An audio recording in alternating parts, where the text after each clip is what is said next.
What's going on, guys? We are now in day 23 of LeBron Watch, and I am fully over this entire thing. You are really pushing your limits, LeBron. You are 41 going on 42 years old, and it is not 2016 anymore. So I want to move past this. And I've already pre-coped the fact that I know that he's not going to the Sixers based on some information that I got at the end of last week, and I have changed my brand to Michael Jordan is the GOAT to pre-cope for that. But we are winding down, hopefully, on the LeBron stuff. The latest chapter in this whole saga is the information that we got last night via our friends at the Miami Heat. The Heat YouTube accidentally posting a press conference that LeBron is going to be introduced next Monday. Not sure if the social media manager or YouTube manager is aware of this or not, but they might end up costing themselves a job over all of this. So that's how. Did you see they already posted the job?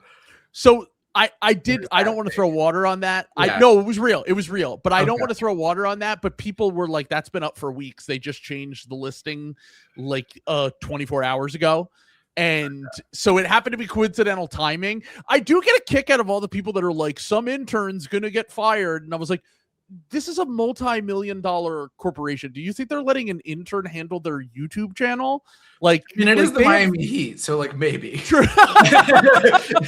So it's like it's possible. It is Florida. There's like different child labor laws. Like there might be like a 13-year-old who's like he's got one tab in Minecraft, one in RuneScape, and then one fucking lining up the streams for the fucking next week. Like.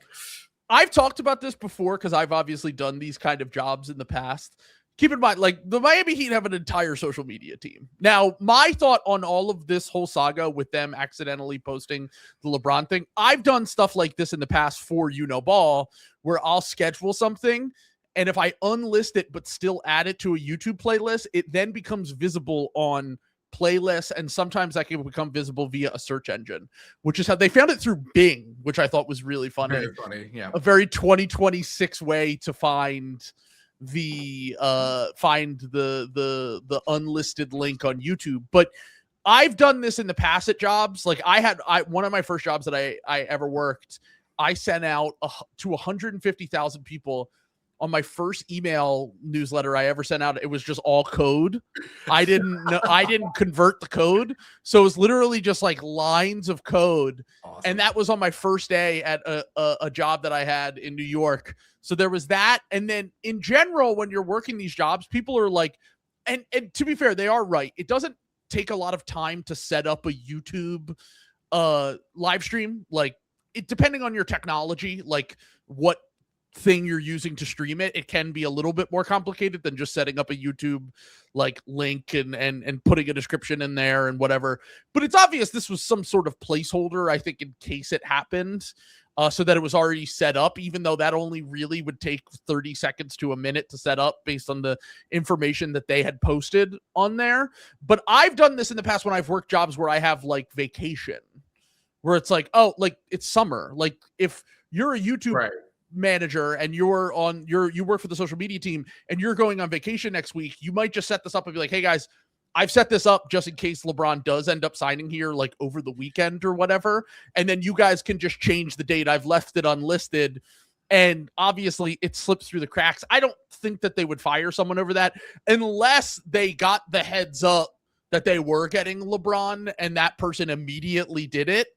Then that could be like you could really get in trouble with your job. But I do just like want to point out, I don't think that the social media manager is getting this information before Shams or before like or at least like if they got that information, it would probably be like a whisper down the lane thing, like we might get him, so keep it. And I would imagine it's down to probably 2 or 3 teams at this point anyway. I mean, I'm old as shit, so I remember 16 years ago. Everyone did know about Miami ahead of time because of they rented like a fucking partying bungalow, like in Miami, like, and that broke like 2 days beforehand. So I don't think it's like unrealistic that like LeBron's team has like managed to trank Dart Shams and like put him in a fucking sarcophagus somewhere until the announcement can be made. Like I do think that when it's this big, like I think Shams knows ahead of time. Like last time they did the press release with the Lakers, and then before that it was the Lee Jenkins SI story, I think was the 2016 version. So like it's never been a Shams tweet. Like, so I do think that it's possible that this has happened. And, again, we've talked about how like, if LeBron still sees himself as, a player of a certain stature, and you kind of have to, if you're the GOAT, that the Heat probably would make the most sense for him because they are going to be able to offer him the most statured role. So I do think that this does make, a little bit more sense than like a lot of these, like the usual Trae Young unfollowed everyone on Instagram, right. Yeah, I was gonna say those things because someone asked me what are like the odds of those things hitting, and I'm like, those never matter. That's like the only time I can ever remember some sort of related, and this is because it's ball. We're the Sixers fans in the Discord are some of the most unhinged people you'll ever meet in your entire life. I somewhat need that complimentary, but last time Length of Heaven will show that the YKB Sixers fans single-handedly led a people's revolution, Bolshevik revolution against the dictator Daryl Morey. The first fire Morey chance, and then they flipped on me afterwards. So I helped them overthrow. You're the Robespierre of YKB. And now they're trying to overthrow me because I am not a huge fan of what they did this offseason after getting rid of Daryl Morey, which I'm Trotsky. I'm in exile right now. The YKB Sixers fan mountain leading Robespierre troll to the guillotine. Anyway, I was going to say I just want to point out that a few years ago, one of the telling factor in one of these social media related activities was Joel Embiid's wife following Paul George's wife on Instagram a few days before he signed with the Sixers. But that's really in the weeds. Like, you're following Joel Embiid's wife to see who she's following on Instagram. Like, that is next level in terms of social media detective. But I do agree with you that this is like a level above like some random social media activity. And it's possible that they were told like, hey, we're one of the two finalists. Yeah. Like, he's either coming, because it sounds like it. I'm going to be honest. Just reading tea leaves, and some of the stuff that I've heard behind the scenes makes me think that he's not going to end up on the Sixers. So that eliminates one of the three teams that have been rumored. The Warriors seem like they don't really think they're in it anymore. So that kind of eliminates them. So Miami and Cleveland, obviously they have both have narrative reasons. They both have basketball reasons, and LeBron has lived in both of those places. So it makes sense that they would be kind of the final two teams. Right. But the reason that I bring this up is because I feel like LeBron had his heart set on something, and I think that something was going back to maybe going to the Warriors, but probably going back to Cleveland. And I think the moves that were made by the Sixers, but more so the Heat, in terms of going out and getting Giannis, possibly the Jaylen Brown thing, plus, them just being aggressive in free agency and trying to build out a little bit more of a team around a guy like LeBron that can get through the regular season and have him kind of coast. That might have made the Sixers a little bit interesting to him and made him reconsider. But Rich Paul's basically saying he's gone back to the drawing board. So I do think that I think Miami and maybe Philly have given him second thoughts on the Cleveland thing. Because my thought is like, you could always go back to Cleveland whenever you want. Like, if he played the next 2 years with Miami, Golden State, or Philly, Cleveland isn't saying 2 years from now you can't do a victory lap here. Like, they're always going to take him back. And I am starting to think that he wants to do the Tom Brady thing and play 3 more years. Like, play until he's like almost 45. Or maybe he is 45. I think he would be like right up against it if I remember correctly, if he played 3 more years, right? Yeah. I mean, he is still good enough he's still a pretty impactful NBA player. I don't know if he, like, all things being equal, if he would be like an all-star anymore, but like he's close if to he that. wasn't LeBron James, I'm pretty sure he wouldn't be, but he is LeBron James. Yeah, so that's what I'm saying. But I think the impact is close enough that it's like worth having a discussion about. You know what I'm saying? Sure. And that's a pretty good. That's an awesome player to get for the minimum. Like this does matter quite a bit. Like so, I don't know. I mean, I think we talked about it last week. I think it was a Patreon episode. We talked about this, the fits and everything. Like so, like I don't want to belabor it too much, but like. I'm gonna go with Miami just because I feel like that they need him the most, and there's a little bit of synergy there, and kind of what you talked about. I think Cleveland will be his last team, but he can do that later, like you said, So if I were gonna lay my money out right now, I would pick Miami, especially with this thing. So I've just thought about the combination of basketball fit in terms of LeBron not having to try on defense in the regular season, which is Miami can provide for him. And I don't know about the offense. Like I think just on paper, like to me, I've said this with Cleveland and Miami, like the fit is not perfect. Like I actually think there is an argument to be made. A healthy Sixers team, the fit might make more sense just because Maxi's going to play off of the ball. And LeBron can get those guys out running in transition and have this crazy transition offense. But I don't necessarily think that Cleveland necessarily needs LeBron. But I do think that like just if you add him to any of these teams, they're just going to be good by default. Like adding LeBron to any of these teams is going to make them very good. Like I think they're decent without him, decent to good without him. And they all go from like, they become much more interesting teams if they get LeBron, obviously. But I think the combination of a place he's lived before, he has connections, a team that I do genuine, like I think I might end up being a little bit higher on Miami than the general consensus. Like I know you're lower on them. I don't know if they don't get LeBron, if I will, but if they get LeBron, I'm like, that does change things. Like I would not be as low on them if they got LeBron, to be clear. But I still don't think. The arguments, like now, look, if you want to talk about the Giannis availability stuff, sure. I do think like the fact that he's never been healthy for the playoffs, like he's only been healthy 1 out of the last 4 playoffs or whatever it is, like that matters. I'm not saying that doesn't matter at all, but I do just want to point out, like everyone's like, oh, their depth and their bench sucks, and I'm like. I don't think Tim Hardaway Jr. and Bobby Portis and Pelle Larsson are like great, but they're bench play. Like if they get LeBron, they're 5th, 6th, 7th, or I should say 6th, 7th, 8th, 9th men. Like this is not like, I just don't think that stuff will matter quite as much if they get LeBron is what I'm trying to say. Cause like, I just think like, I look like the Sixers bench isn't great. The Cavs bench isn't great. Like the other teams he's considering don't have a ton of depth.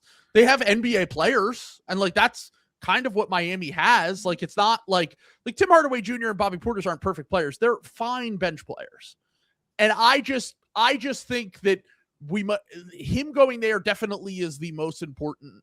Just because I feel like like you said, they probably need him the most. But I do think that if you could figure out the basketball fit stuff, like their defense is going to be elite.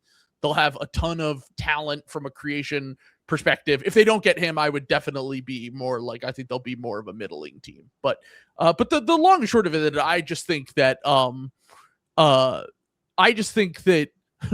we have new slop. We have new player slop coming in. I was gonna say, I don't believe this. Morris is tweeting that Jalen Green and LeBron are Cavs and Harden is a Sun. So hold on. So you're. So it would be doing a sign and trade from Harden, first of all. Right. So he would have to agree to that, which, I mean, look, the Suns have been interested in Harden in the past. It does seem like they've moved a little bit past that. Like, we're going to get old stars things.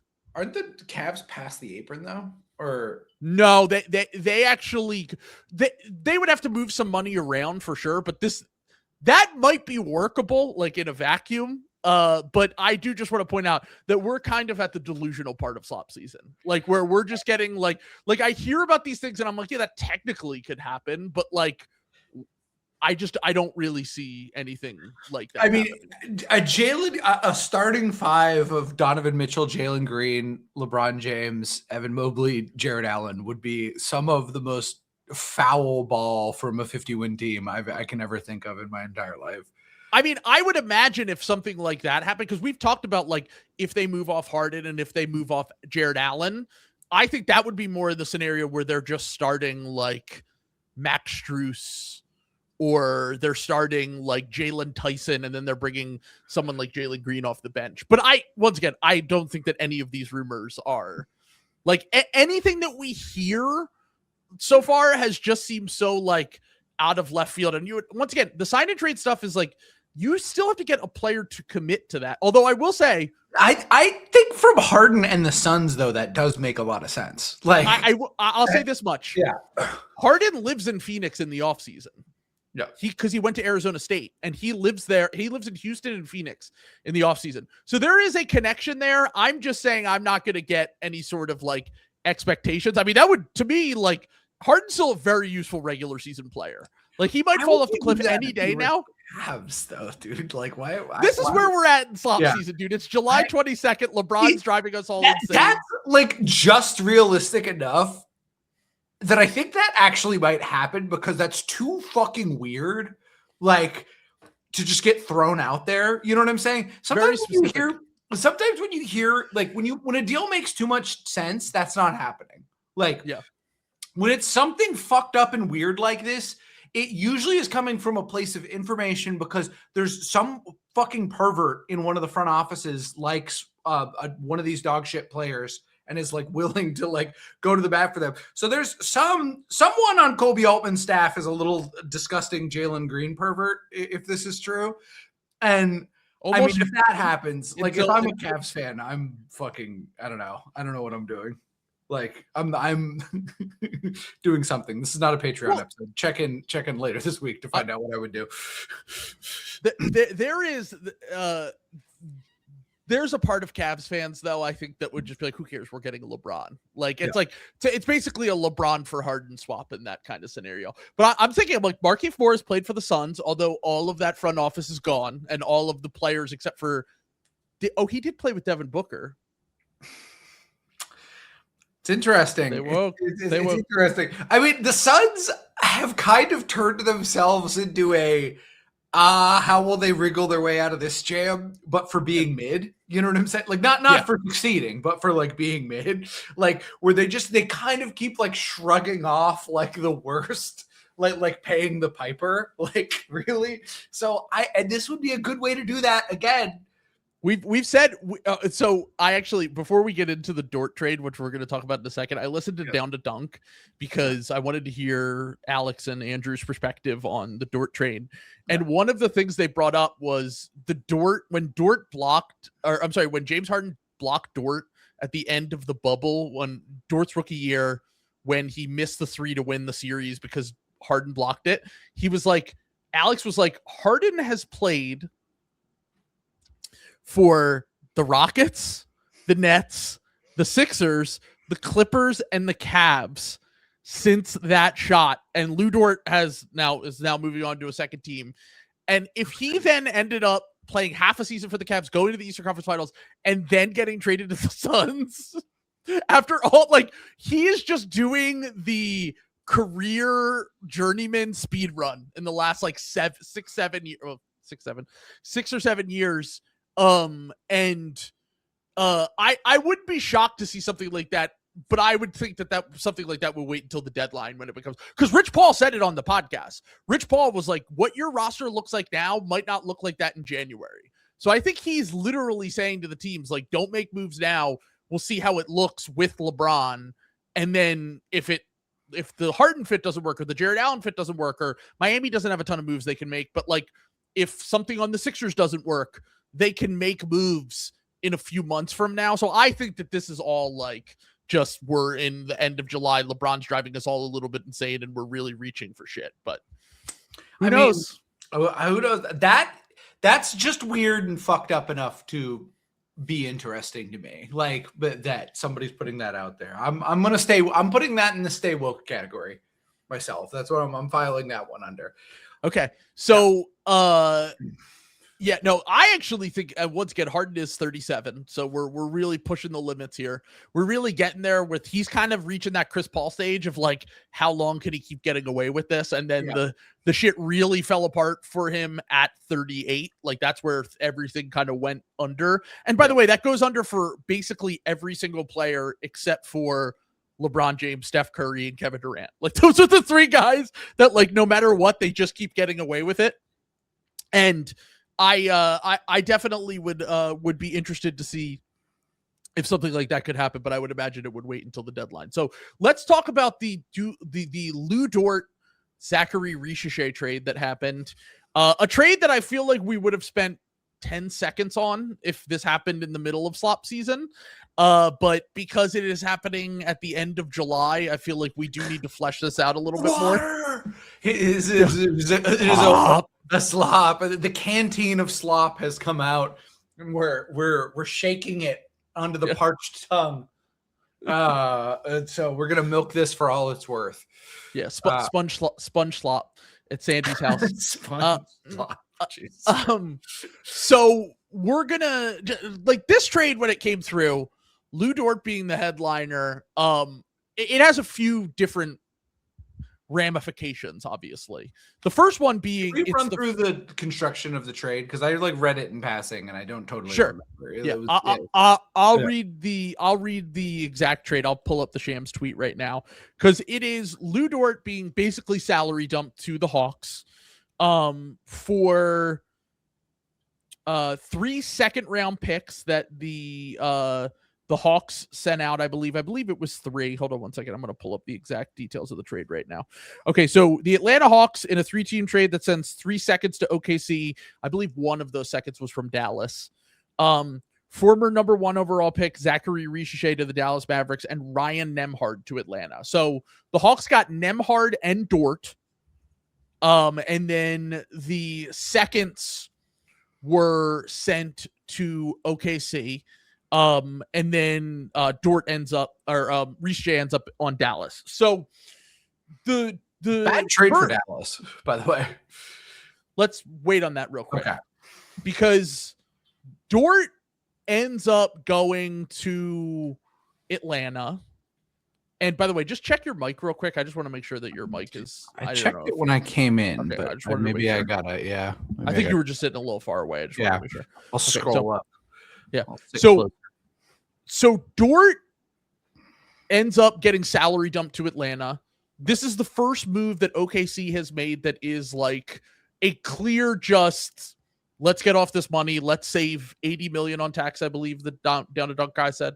And we couldn't come to a contract extension with Dort. Maybe they didn't want to because what Presti said, which was very strange. I don't know if you even saw this. I didn't. But Presti came out and said, like, this is a move to save money and that I hope that this means that we will be spending money on future teams.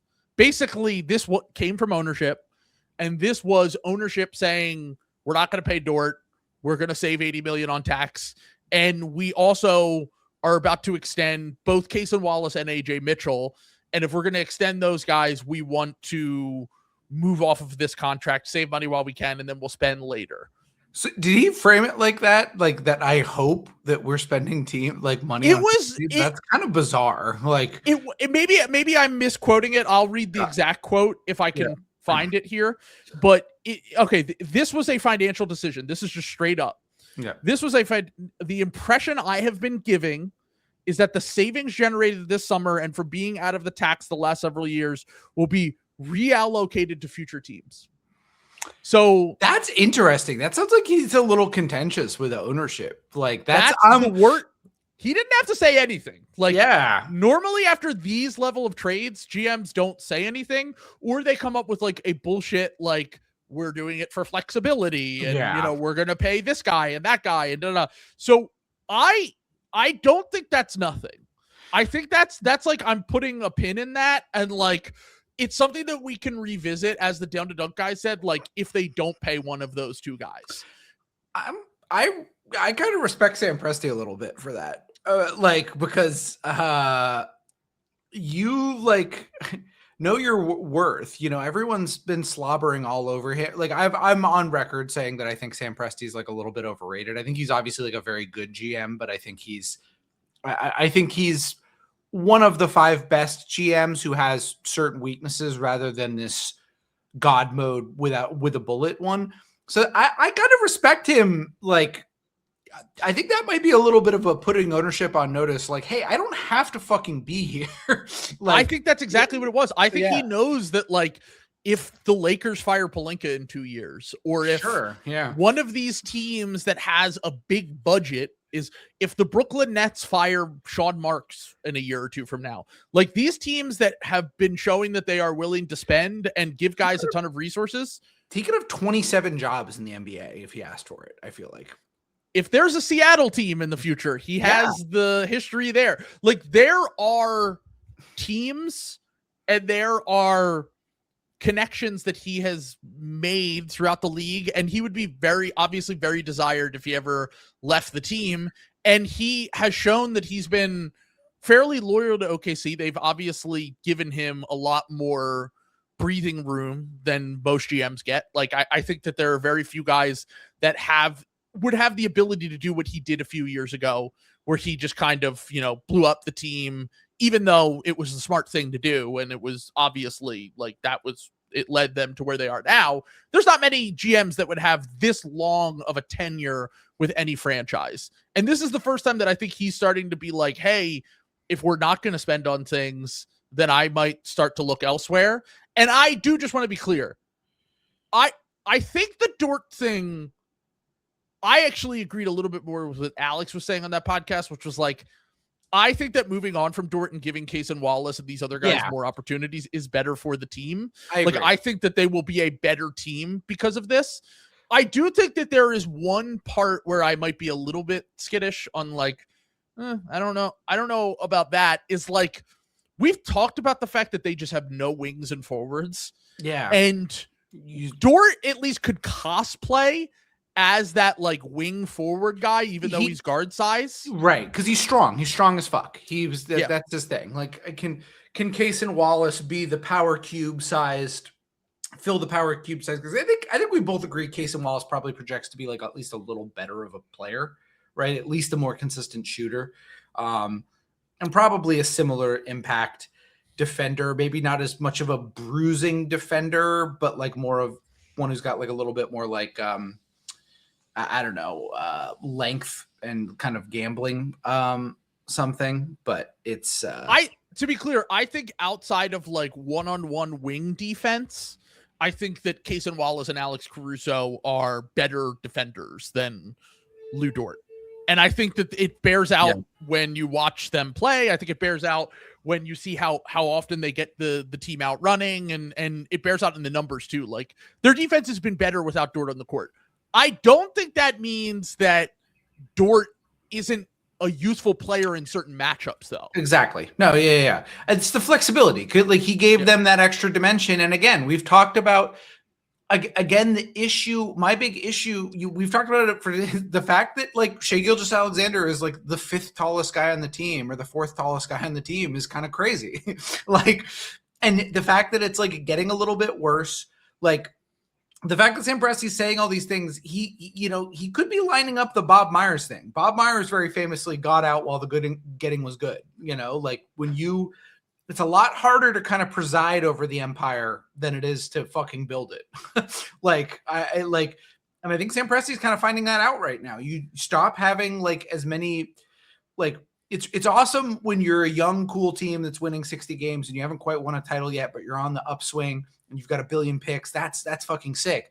When you start making all these picks, everyone starts looking around like, wait, what the fuck? What happened to our 10 draft picks? Why do we only have like these guys and these guys and these guys? Like, and some of these guys might pan out. Like, some of these guys might look awesome. Who knows? Thomas Sorber might be amazing in like, and as Alex pointed out on that podcast, he was like, we also have to kind of see, like, if we just keep guys like Dort and Wiggins and Joe, who they all dumped this offseason, they just would have never gotten the opportunity to see what they have in the Topiches, the Sturts, those kind of guys. Yeah, I don't dislike it. It's just, it is a risk, you know what I'm saying? And like, this is the this is why I thought they should have done consolidation trades over the last 2 years, because you get out ahead of stuff like this where you don't have to gamble on young guys.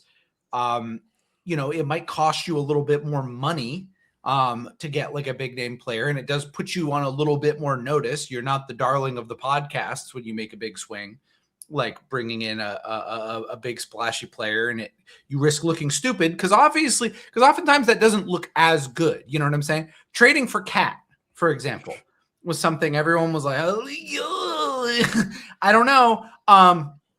It was, some people liked it, some people didn't, but it was by far not a consensus, this is a slam dunk thing.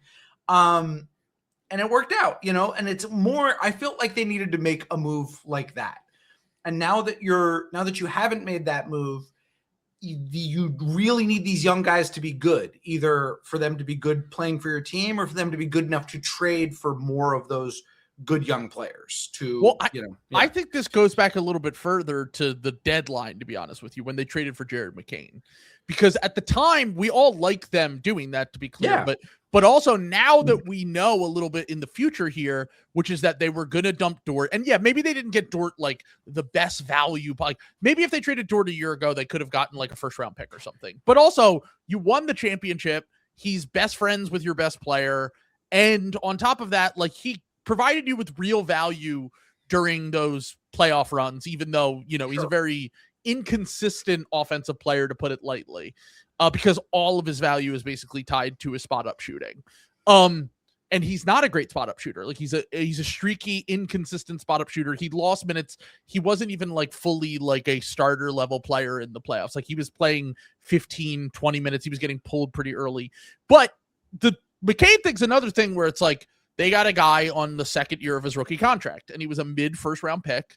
So he's not making a ton of money. So they are clearly getting out ahead of having to pay all of these guys. And also, is ownership willing to do that? And we'll get that answer pretty quickly, because Cason Wallace is up for an extension right now. I believe they said that AJ Mitchell also is, because he was a second round pick in 2024. So we'll get a better idea of what all of those guys look like. I'd imagine that they're probably going to try to do the Boston formula a little bit of, let's get these guys before they really pop and try to lock them up on reasonable contracts. But if you are the agents or the players that are negotiating now, you're like, wait, you just dumped Dort, and now like Presti's saying this, like, we might wait and see. Like, we might wait and see like what we can get out of you, because I feel like they have a leg up in the negotiations now, because if you lose one of those two, or if you are being a little bit like you're trying to cut corners with those guys, like what do those guys really have? Like they could get better opportunities other places. Like Kaysen and AJ would have much bigger roles on other teams. That's true. I do think that it's a little bit of an interesting hedge on the Thunder side of things, though, because also nobody really does cap space anymore. True. So it's just going to be bad teams, and it's going to be restricted free agency, as we're seeing, goes until August now. Yes. And by the way, they would have all of next year plus the year if they picked up their qualifying offer that they'd have to wait out. So there's risk, especially for a guy like AJ Mitchell who has never gotten paid. Yes, that's what I'm saying, and it's hard. It's hard if somebody comes in front of you and is like, "Hey, you've made your career lifetime earnings is what, like $3 million? Here's $28 million. Like will, you probably end up taking home $14 million of that. That's your kids are set for their life now. You know what I'm saying? Yeah. Especially the way that until the fog comes. The fog is coming. The fog is coming. I just watched Arrival the other night for the first time, so I totally understand that. Until the fucking the fissures open up in the crust and fucking spew magma all over all of us. Until that happens, your kids, everyone's going to be all set. So, like, I think it is an interesting bet there. I think it's an interesting bet on some of this other stuff. I just think that what kind of happened with Oklahoma City is they opted for the safer, because they were always going to have a good team. Bucko Kamish said in here, like, if OKC wins Game 7, this isn't a conversation. Well, part of the thing is they didn't win Game 7 because they didn't have some of these players, because they didn't have, like, I understand they were injured, but part of the reason you didn't win game 7 is because J-Dub was hurt. And if J-Dub is, and part of the way you make yourself like, and if J-Dub's hurt now, they have no wings. Like their best forward size player, because as we said, Dort can cosplay a little bit. You could put Caruso and Kaysen Wallace on the Kevin Durant's of the world who are skinnier. Now, can you put them on the Luka Doncic's of the world? I'm not sure about that. Like, I think the Anthony Edwards types, like that Dort was good for those matchups is what I'm trying to say.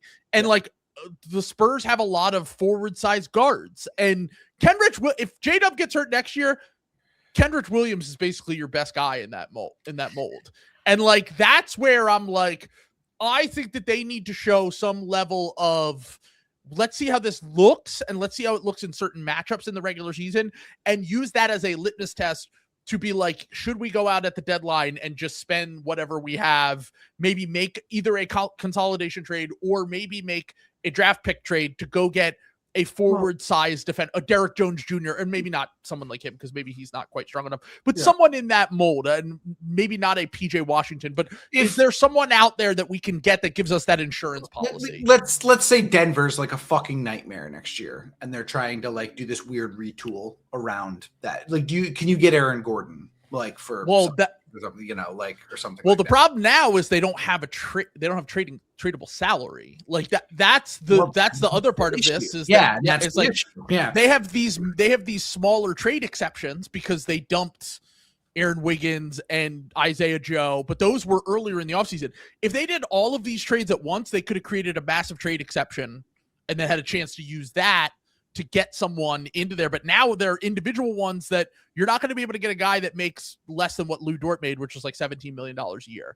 So, or you'll only be able to get a guy that makes less than that. So I think you got to fucking stay the course on this, man. Like, I don't think now, I think the time has kind of passed for trading your way out of it. Like, I think now you need to bet on these young guys. You need one or more of these, at least one of these young guys, maybe two of these young guys to pop. And like, I think you're kind of more just taping things together here, but you've kind of made your bet at this point. Like I would say the one player that they might be like looking at as like an eyeball on, like, I think Caruso would be the one, just because Caruso is the only guy in his 30s, and he would have real trade value. And also like I think that would probably be more of a next summer thing when they have to pay Kaysen and AJ. But I do think that that's him, and then a year from now, maybe Hartenstein too, if one of Sorber or Mara proves to be playable and useful, and then you can kind of reiterate the team after that. But they've given themselves options, but it's the first move in that direction, and I think that it is worth noting at a minimum. The other side of the two other sides of this trade. Do you want to talk Dallas first? Risacher? Yeah, why? I mean, Masai. I mean, I understand Masai. Like, you know what I'm saying? Like, this is some second draft, like, well, this is a little bit of Masai and a little bit of Schmitz too, I think. Yeah, probably. Yeah. I'm looking a little funny at Mike Schmitz right now. I'm not gonna lie. I thought you were my demon, Mike. I don't know, man. I don't know. Like, second draft pervert. Like, that's like that is, once again, if people have pointed out, they're like, if you were like at one point thought of as like a higher end prospect, Mike Schmitz is probably going to try to do a few reclamation projects on those kind of guys. Yeah. And the Risacher one is a low flyer, like a low risk flyer, because they traded Ryan Nembhard. I think Nembhard stinks, but Nembhard stinks and makes way more money. Like, I don't know. Yeah. I get it. Yeah. The only reason I don't like this from Dallas is just because now their guard depth is Kyrie, who's 36 at 35 and coming off a torn ACL. They're probably like Marcus Sasser is their second best guard on this team, I think. They're winning the finals. I forgot. But like Marcus Sasser, once again, another second draft guy that they got, which I didn't mind because it was just like, who cares? You're getting him for free. Sure. Going into the last year of his rookie contract. Sure, he can shoot and defend. Like, maybe you can make something of that. But like, second best guard on the team now that like, I'm not saying that I'm a big I'm not a big Nembhard guy. Like, I think that he got overrated because he had like a few good games. He's 5'11". Like, I can't really care that much. Better NBA player than Risacher. Probably. And like, and that's crazy. But he did have a similar season to Risacher though, and he's much older. Sure, that's fair. The age is a fair thing. Yeah. Well, I mean, I think he's 23, so it's like 2 years. It's not like a massive difference. But the thing I was going to say was like Risacher wasn't good his rookie year, but he would have these random games where he looked like, oh, okay, like Risacher might have. And we talked about it, like we were not big. And that's the same thing that happened with Nembhard, where it's just like he was not good, but the games that he had were just like interesting. And then he was actively bad at summer league. And I just want to point this out real quick. Their third best guard is Sergio De La Rey, who they just drafted. And he's a 20-year-old rookie who had some moments at summer league. Like he's a great passer and playmaker. Like there's definitely something to work with there, but he's your third best guard. And like he cannot shoot. Like I know that he shot overseas, but like in summer league, I just based on what I saw, like the handle needs work and the shot needs a lot of work. That feels like a player that could help you 2 to 3 years from now. I'm a little bit skeptical he could help you as a rookie. And he is the third guard on your roster right now. And they are just building it out with all wings and bigs right now. And they are really putting a bet on, once again, this is all a bet on Cooper Flagg being like a lead ball handler creator. And they just want to get guys who play defense, who space off the ball. And I'm not a big Risacher guy. I never really have been. I kind of talked myself into the vision a little bit with him as a rookie, but like I'm a little bit shocked listening to Zach Lowe being like, he's going to be a good NBA player. And I'm like, is he? Is like, he? I'm like, I don't know. I'm like, I feel like that's really projecting a lot where it's just like the sell on him is, well, he's a big wing who can shoot and defend, but he's not that good on defense. And his like shooting is average.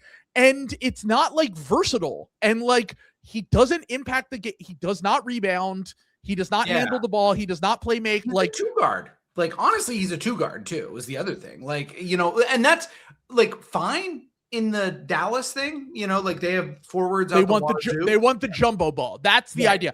They got Santi and Merez and Risacher, and they see what OKC and the Spurs are building, and they want to have their own version, especially against the Spurs. They just want to have like a jumbo ball, massive lineup that can compete in that if once they get to like a postseason level. And I'm fine with that.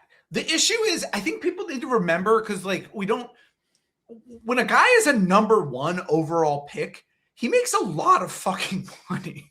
Yeah, he makes more than the middle-level exception or around the middle-level exception, I think. Like, that's a pretty negative contract, which, like, you don't see from rookies. Rookies can be horrific, and they still are not really a negative value contract because they're usually, like, pretty fine. But he's one of the rare things where he's one of the genuine busts of, like, the last few years. So, like, that does kind of fucking matter. I don't mind the reclamation project, and he's the right archetype for kind of what they need.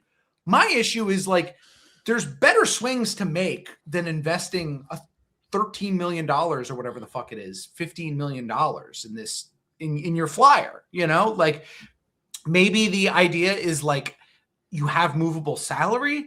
I don't think they're at that point in their rebuild yet where they need to worry about that like really too much. Like you're going to be able to get those guys in there. Like I think it's more what Zach pointed out, which is that they will probably decline his 4th-year team option and then try to get him on some sort of scam deal because his value is so low. But like if he's good for you in this 1 year, that's a little bit of a risk. Like if he actually turns out to be the guy you think he is, and he comes in and he's like shooting like 43% and he's defending his ass off. And it's like, oh, well, maybe Risacher just needed like a change of scenery, which by the way, I don't think that's the bet you're making.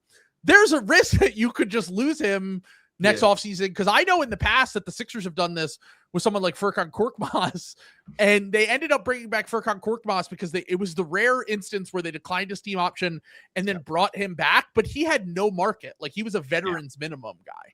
So like, all I'm saying is that I understand why they're trying. I don't hate the process of any of the moves that they've made this offseason, like going out and trying to get guys with size and going out to get guys that are like maybe lower valued around the league, Santi Aldama, Risacher, whatever. But I do think that like there is a downside to this. And normally when you're taking on a contract like this, you're getting paid to do it, and you paid to do it. Like that is the difference, even though I know it's like only like the mid-level exception for 1 year and he's 21 years old or whatever. But maybe for 1 year. Because I'm pretty sure if you decline your exception, I don't think you're a restricted free agent. No, you become unrestricted. You're unrestricted. So it's like, and there's only a certain amount of money that you can offer this player, by the way, I'm pretty sure. Like, I remember when we declined Furkan Korkmaz's, we couldn't offer him more than we had paid him before that. So, once again, that's in the weird, like, instance that, like, Risacher balls out, and then someone's like, here's $20 million. Like, you might not be able to do that. By doing this, I guess that's my thing, is even you're even limiting the upside of it working out. Like, I don't think it's going to work out, but, like, on top of that, even if it does work out, the only way that this is good for you is if he's exactly middling.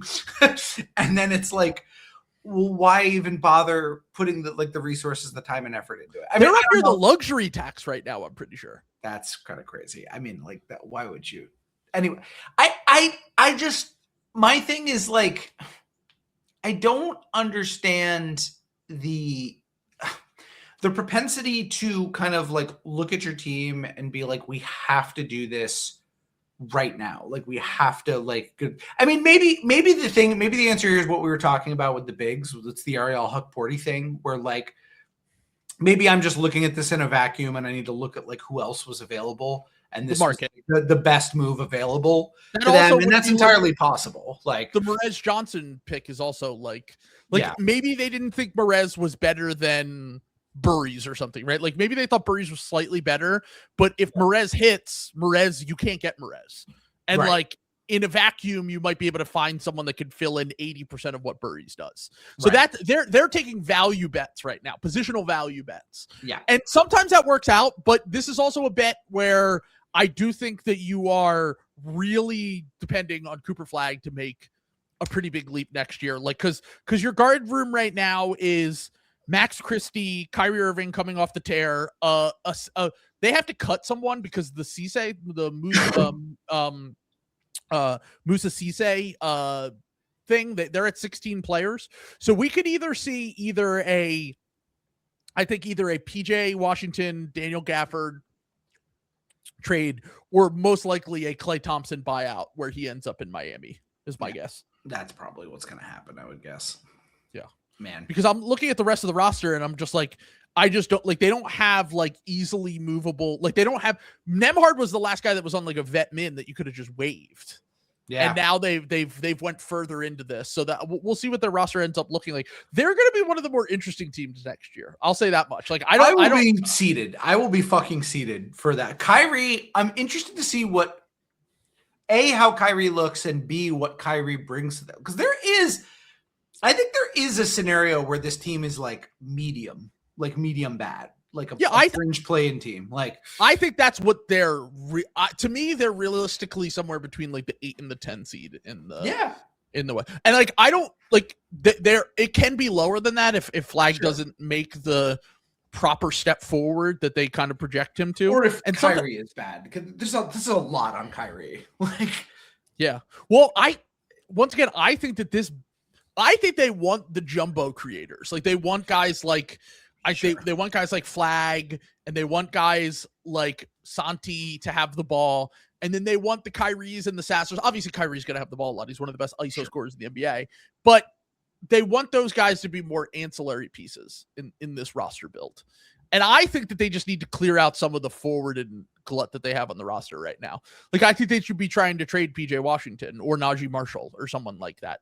But I would imagine Najee's another guy that's going to have the ball a lot next year, just because they want to have, like, Michigan. Like, they hired Dusty May, who just did this at Michigan with the massive jumbo creators, and they want to clearly go down the same path. So we'll see how it looks. This is definitely a combo job between Mike Schmitz and Masai, though. It's a little bit of both, I think.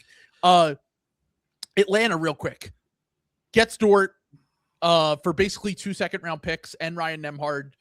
Another team that is just like, you look at their depth and you're like, they just have a lot of NBA. Like, I've talked about the fact that I do think that is very important for surviving the regular season is just having like a bunch of depth and talent throughout your roster and maximizing basically every roster spot that you have.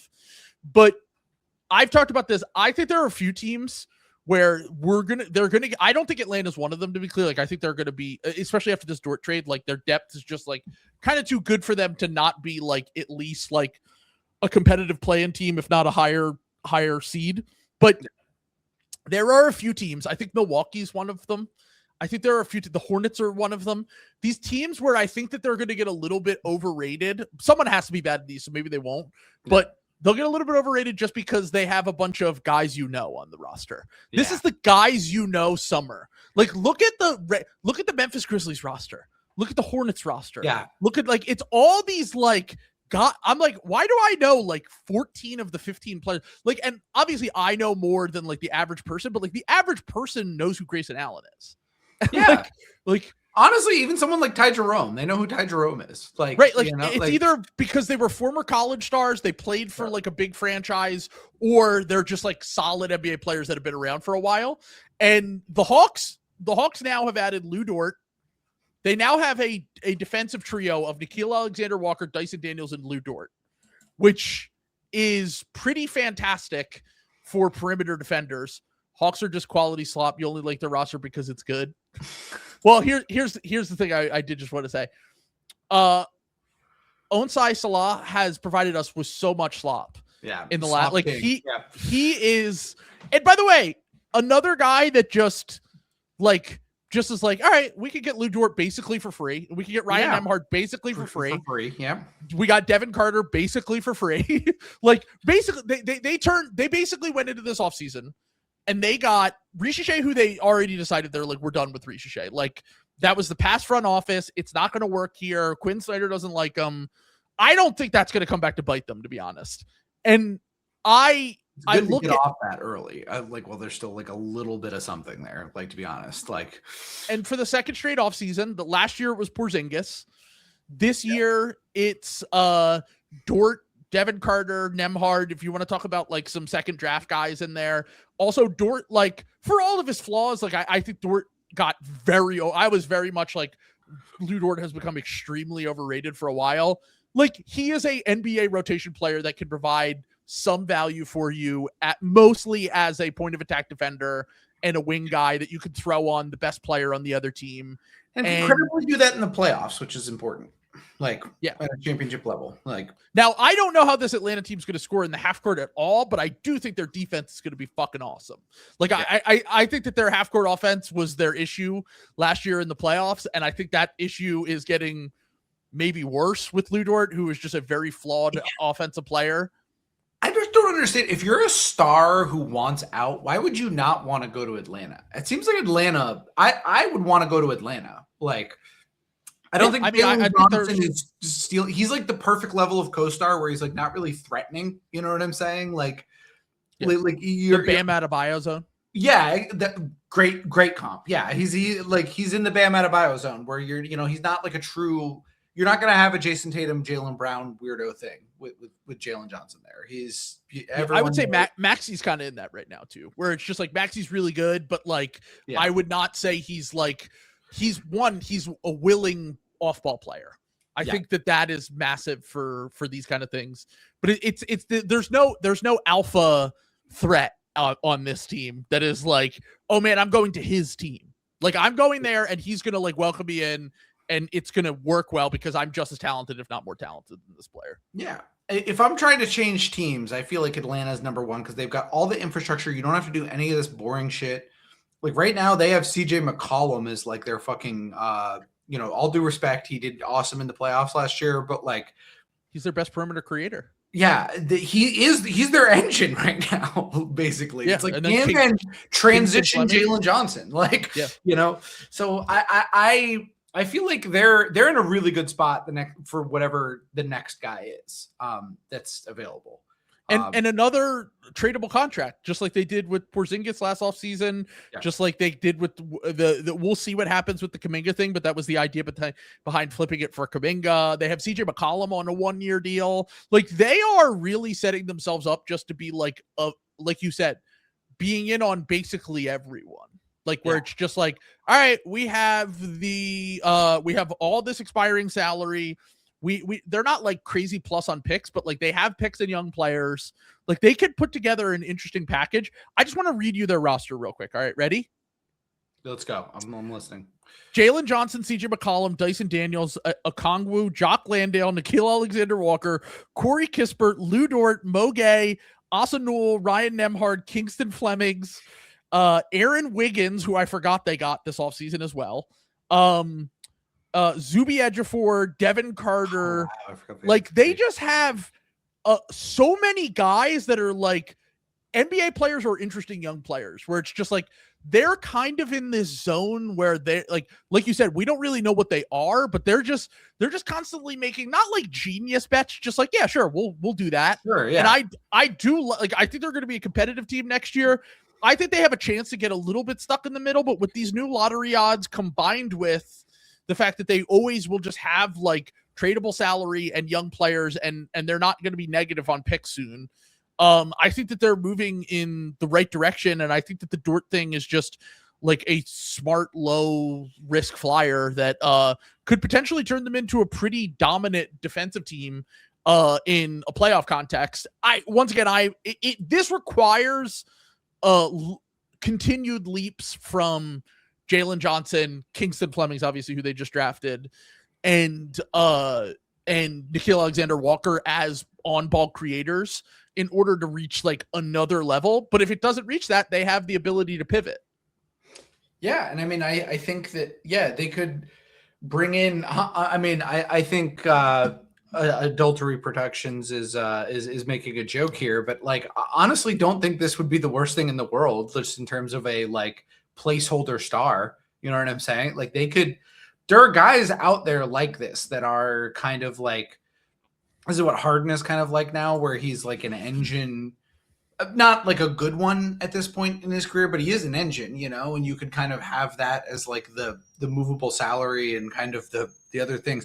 They're going to have options. They're going to be able to be in on these guys when Luka Doncic sets out from the Lakers in a year and a half. Like they're going to be able to be right there. Wait, hold on.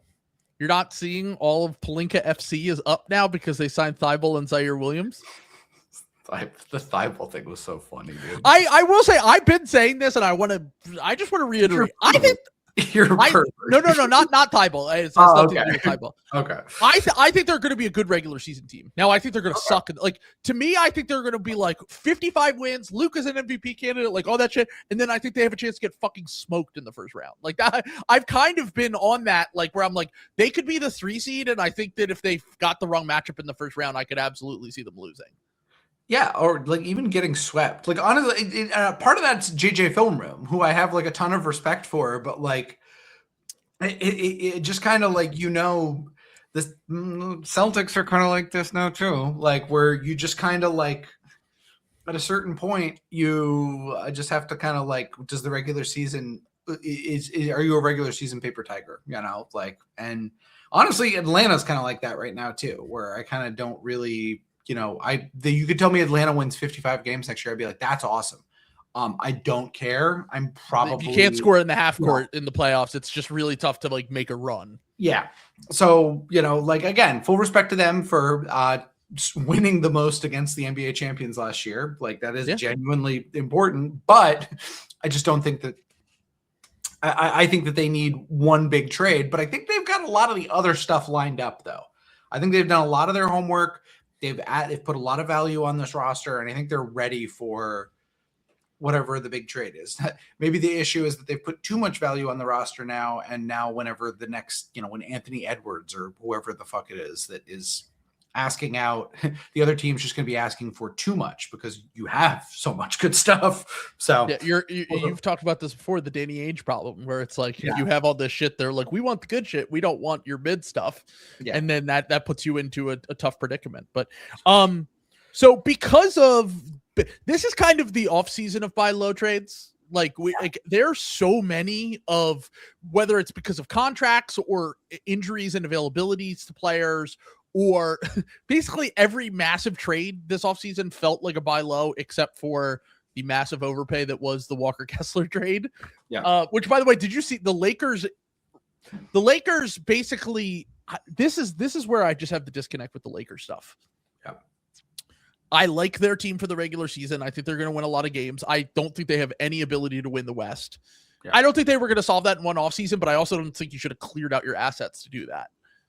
Having said that, their justification for the Walker Kessler trade has basically been, well, the Knicks scammed on the Cat and OG trades, which allowed them to overpay for Mikal Bridges.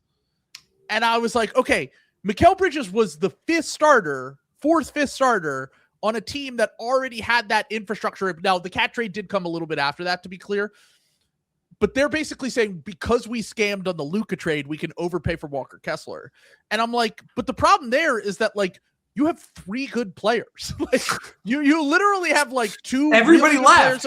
Yeah, and, like, Walker Kessler is your third best player. Who is the fourth best player on that roster now? It's like Mamu or Quentin Grimes or like it's probably like, Mamu, which is crazy. Like, and it's just, once again, it's unproven players versus the bets that the Knicks made were on very proven players, like flawed players like Cat and Bridges, but proven NBA starters. Mikal Bridges was in the finals. Like, he made an all-defense team. Cat had made all-NBA teams, was in the Western Conference Finals. Like, it is a very different thing than what you did, which was you made bets on unproven guys, and you're hoping that they can go up levels. And that is just completely different from the way that you're pitching it and selling it. But we wanted to do a little bit. So we had the Jaylen Brown trade was a quote unquote buy low. LaMelo Ball trade was a buy low trade. And the Risacher trade is probably the greatest example of, like, the second draft / buy low kind of trade. And I just wanted to go through a few guys in the NBA right now that we think could be either second draft guys. They could be guys that are just at a low point of their value because they're getting paid too much money, or because a team has a glut at a position, or they are just guys that we think are generally undervalued. I think Santi Aldama was probably someone I would have said in this exercise if we had done it a little bit ago. Dallas traded for him too this offseason. But there are a few guys around the NBA that we think should either have more value or aren't being fully appreciated by the teams that they have now. So do you want to go first in the buy low trade draft? I'll give you the first pick because I'm interested to see where you go with this. Okay, well, there are a few guys that I could pick from. I kind of did the whole spectrum of second draft guys, of players that I think right now could help instantly win for a team, and then also just guys that I might feel like are, like, not great players, flawed players certainly, but, like, are just not really valued by the league at all. So I'll go with someone that I wouldn't even say is, like, fairly obvious. And I need to be clear, I don't know if this player is, like, available necessarily, but I do think for the right cost in a trade, you could get Ron Holland from the Pistons. And here's my thing. If they are committed to Duren and Asar, I just have a really hard way of seeing a Cade Helio offense with multiple non-wing shooters in Asar and Holland, combined with the fact that Duren is a non-shooting big, and we saw it in that Magic series where it could just get completely derailed. And Holland fell out of the rotation in the playoffs. He was in his second year. He always was going to be a long-term bet and project. I liked him in the draft as, like, an athletic wing prospect that could do a little bit with the ball, and was a great driver, but also has the shooting flaws, has some of the things that, you know, might not scale as a role player. But I've talked about, like, if I were the Nets and I can't come to an agreement. Now, obviously this isn't like because they did a buy low trade last offseason with Michael Porter Jr. by getting Cam Johnson and getting a first round pick with Michael Porter Jr., who turned out to be better than Cam Johnson. But, like, if they can't come to a realistic agreement with Michael Porter Jr. this offseason, guys like Ron Holland are the guys that I would be targeting. If I'm another team that has, like, a surplus of picks, and I'm, like, in the OKC situation where it's just like, we got to start cashing these picks in soon, I would be very interested. If I were the Milwaukee Bucks, for example, I know they don't have a surplus of picks, but they just have, like, a bunch of guys and they need to, like, take bets on guys. and they're just that's the kind of player. Like, I would be very interested in trying to go get Ron and put the ball in his hands and see what he can do as a athletic wing that can handle the ball a little bit. And then defensively, I think he's going to be really, really good, but he might just be a little bit redundant on a team like Detroit that really lacks the shooting and spacing, that needs more, secondary ball handlers that can also shoot. And I think that right now, like, we're a year from him getting paid. If they want to pay Asar and they're committed to Duren with this new contract, then I think that would be someone that I would target. He was on my list. So great minds thinking alike. One of the things I wanted to ask you about this is, can we target a guy who just changed teams? Yeah, I mean, I had a few guys like in this exercise where I was like for example, like if they were in the Giannis trade, like, to me, that's some, like, I think all of those guys, I don't think they're necessarily like you could get them for free, but like you could probably go trade for one of those guys that might not be valued by the Bucks right now. But I mean, if he just got traded for real value and is clearly going to be like an important member on the new team he got, we should probably disqualify that player. Well, then he probably doesn't fit. I wanted to do Quentin Post, but like he did kind of just get a new contract and like change teams. But I do think that like that was a smart bet, because like shooting bigs, there's not really around, and he's like kind of normal at a lot of stuff. Like, he's not a bad player. Like, and the fact that they got him for like kind of cheap, like, I mean, he's probably not a starter, but he might be. I don't know. Like, sometimes these guys like turn out like improve and end up being like pretty good. So I thought Quentin Post was like a pretty interesting one on there. I'm going to say one, and everyone's going to get really mad at me and the ideas and feedback. Hear me out. Before you get mad at me, okay. I think there's a world where you can make Keegan Murray your fifth starter again on a championship team. That's not crazy. I think that you could get this Kings front office to pay you to take Keegan Murray's contract. And I think that there's a chance that contract could be like totally fine and return like normal value. And I think that he's a forward. The Andrew Wiggins, like, where they paid to get, exactly. Minnesota paid to get D'Angelo Russell. Now was one a title contender and one literally the worst team in the league? Yeah, sure, whatever. But the Kings do shit like this all the time for God knows what reason. So I don't know. If I were a team that were trying to contend, that were trying to figure out a forward like situation, honestly, if I were before the Dort trade, this would have been something that I would have kicked the tires on if I were fucking Sam Presti. Is trying to like, I understand that that's like a lot of money to commit, but like, I don't think Keegan Murray's ever going to be bad enough to where that contract is like straight up toxic. Like, it's the Andrew Wiggins thing again, where like, if you put that guy on a team that's like pretty good, like the Thunder that needs a little bit of like size and like wing depth and some of these other things, I think he could be like really good for them. I think that like doing something like trying to trade Cam Johnson for him if you're the Nuggets, and like, trying to get something like that where they just get to go off of that with like Cam Johnson's expiring and you get, you're locked into more money again. But I think Keegan Murray is a substantially better player to bet on than fucking Christian Brown. And he's going to get the Jokic tax. So if I were a team that was like kind of in pseudo contention, but like needed to find a way to like get a wing on the books, I do think that like Keegan Murray's contract, he had like a bad enough season that contract is kind of viewed as like negative value right now. And I don't think that it has to be like that. That's been a dog shit team for a long time. I think that there's some indicators that you could turn him into a pretty normal player in like good team infrastructure. And that is a guy that I would like kind of look at. So his first year in the NBA was the peak of his career, really, so far. The last time that they had a normal team, which was like Mike Brown coaching, they had the Sabonis Fox thing. They had a lot of shooting around those guys. They played in the movement system. And Keegan started to show his second season like some defensive prowess where it was like he could actually guard and like showed some pretty good instincts on that end of the court.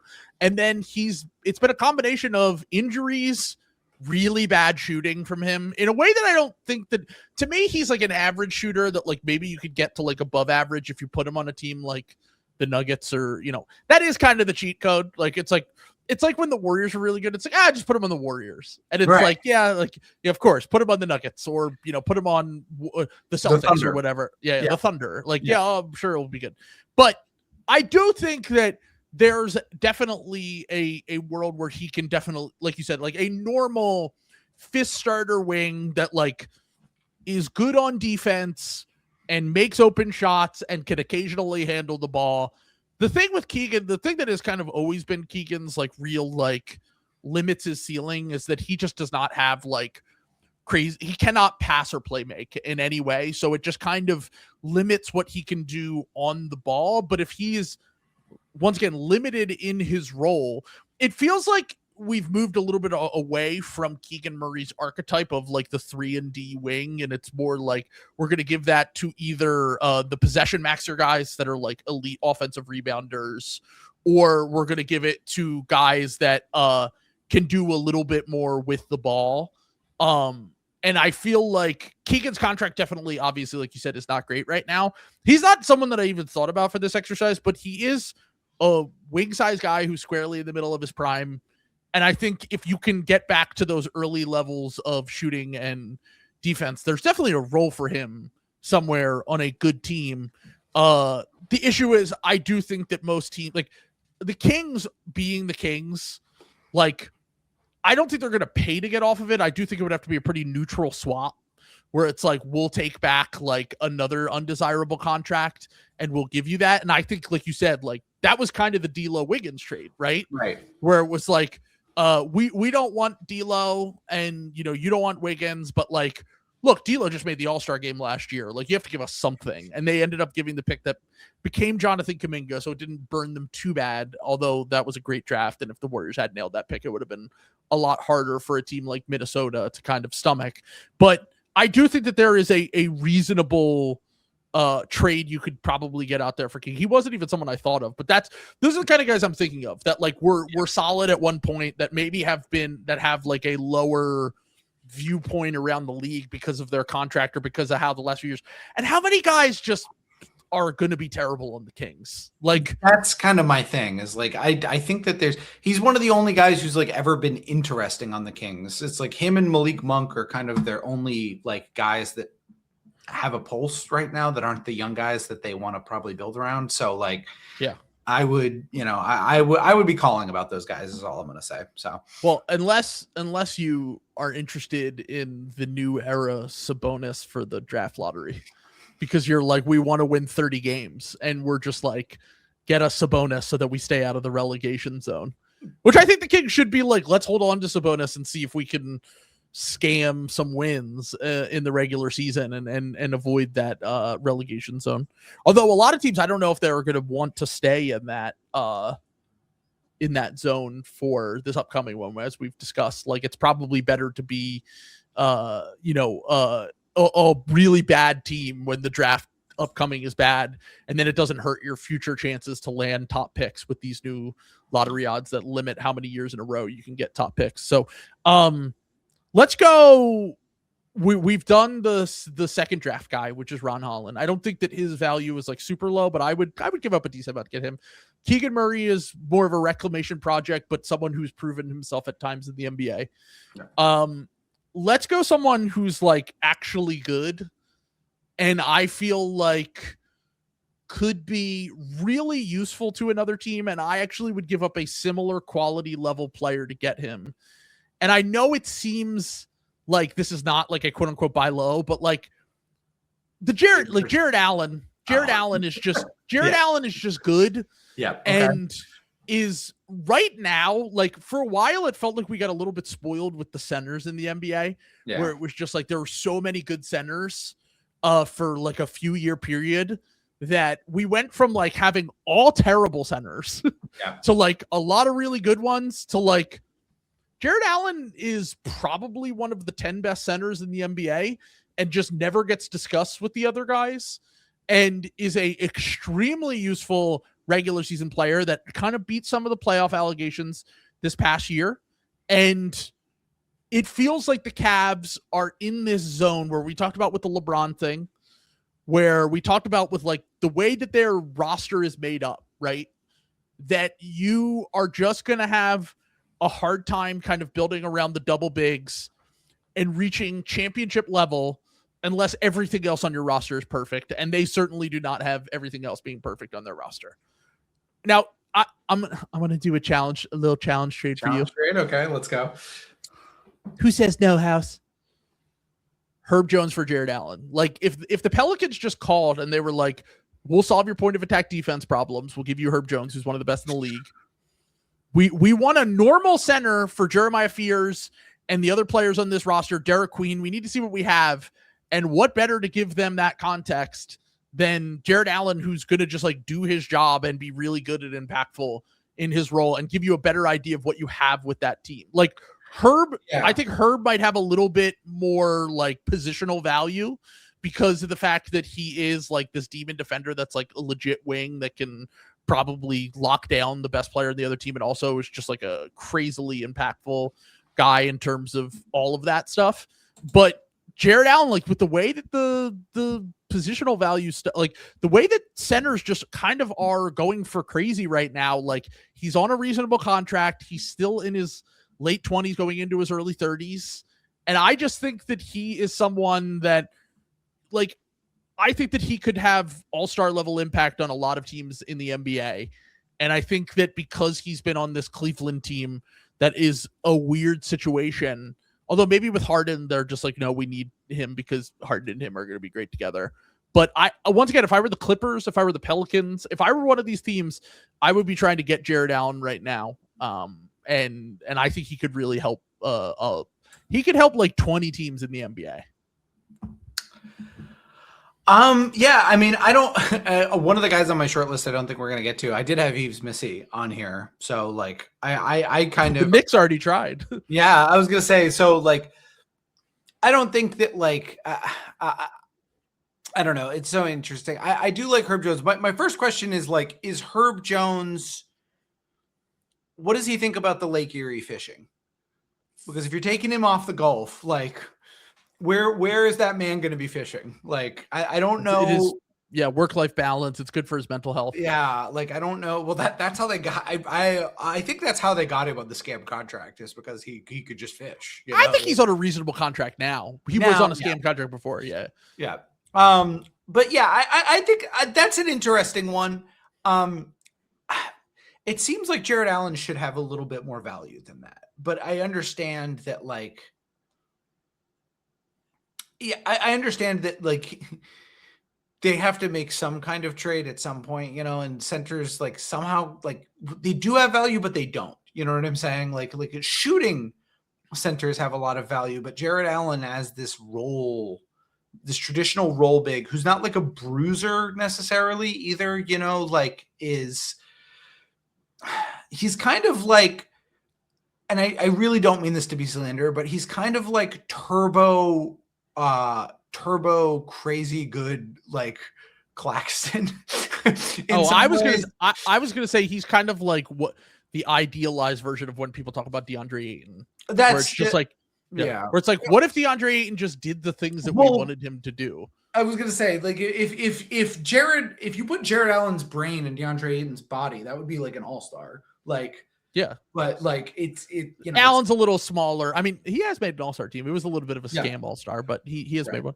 But no, I just think from the defensive impact perspective, the screen setting for the young guards, like he did so much for Mitchell and Garland during his time there, and his chemistry with, like, honestly, if I were Cleveland, I would not be trying to trade him right now. The only scenario that I've discussed that where I would be willing to do it is where I'm getting a Herb Jones level point of attack defender and I'm getting LeBron, because then it's like we could probably get away with the Mobley at the 5 thing, and that might make our playoff ceiling a little bit higher, just because I do think that they really do need someone that can defend on the perimeter and make their defense a little bit more versatile. And also it just clears up the spacing issues that they'll always have on offense, like when they're playing these double bigs, even though, to be clear, Herb isn't like a shooter by any means, but he's definitely more of a, like, can get the ball and get downhill kind of guy.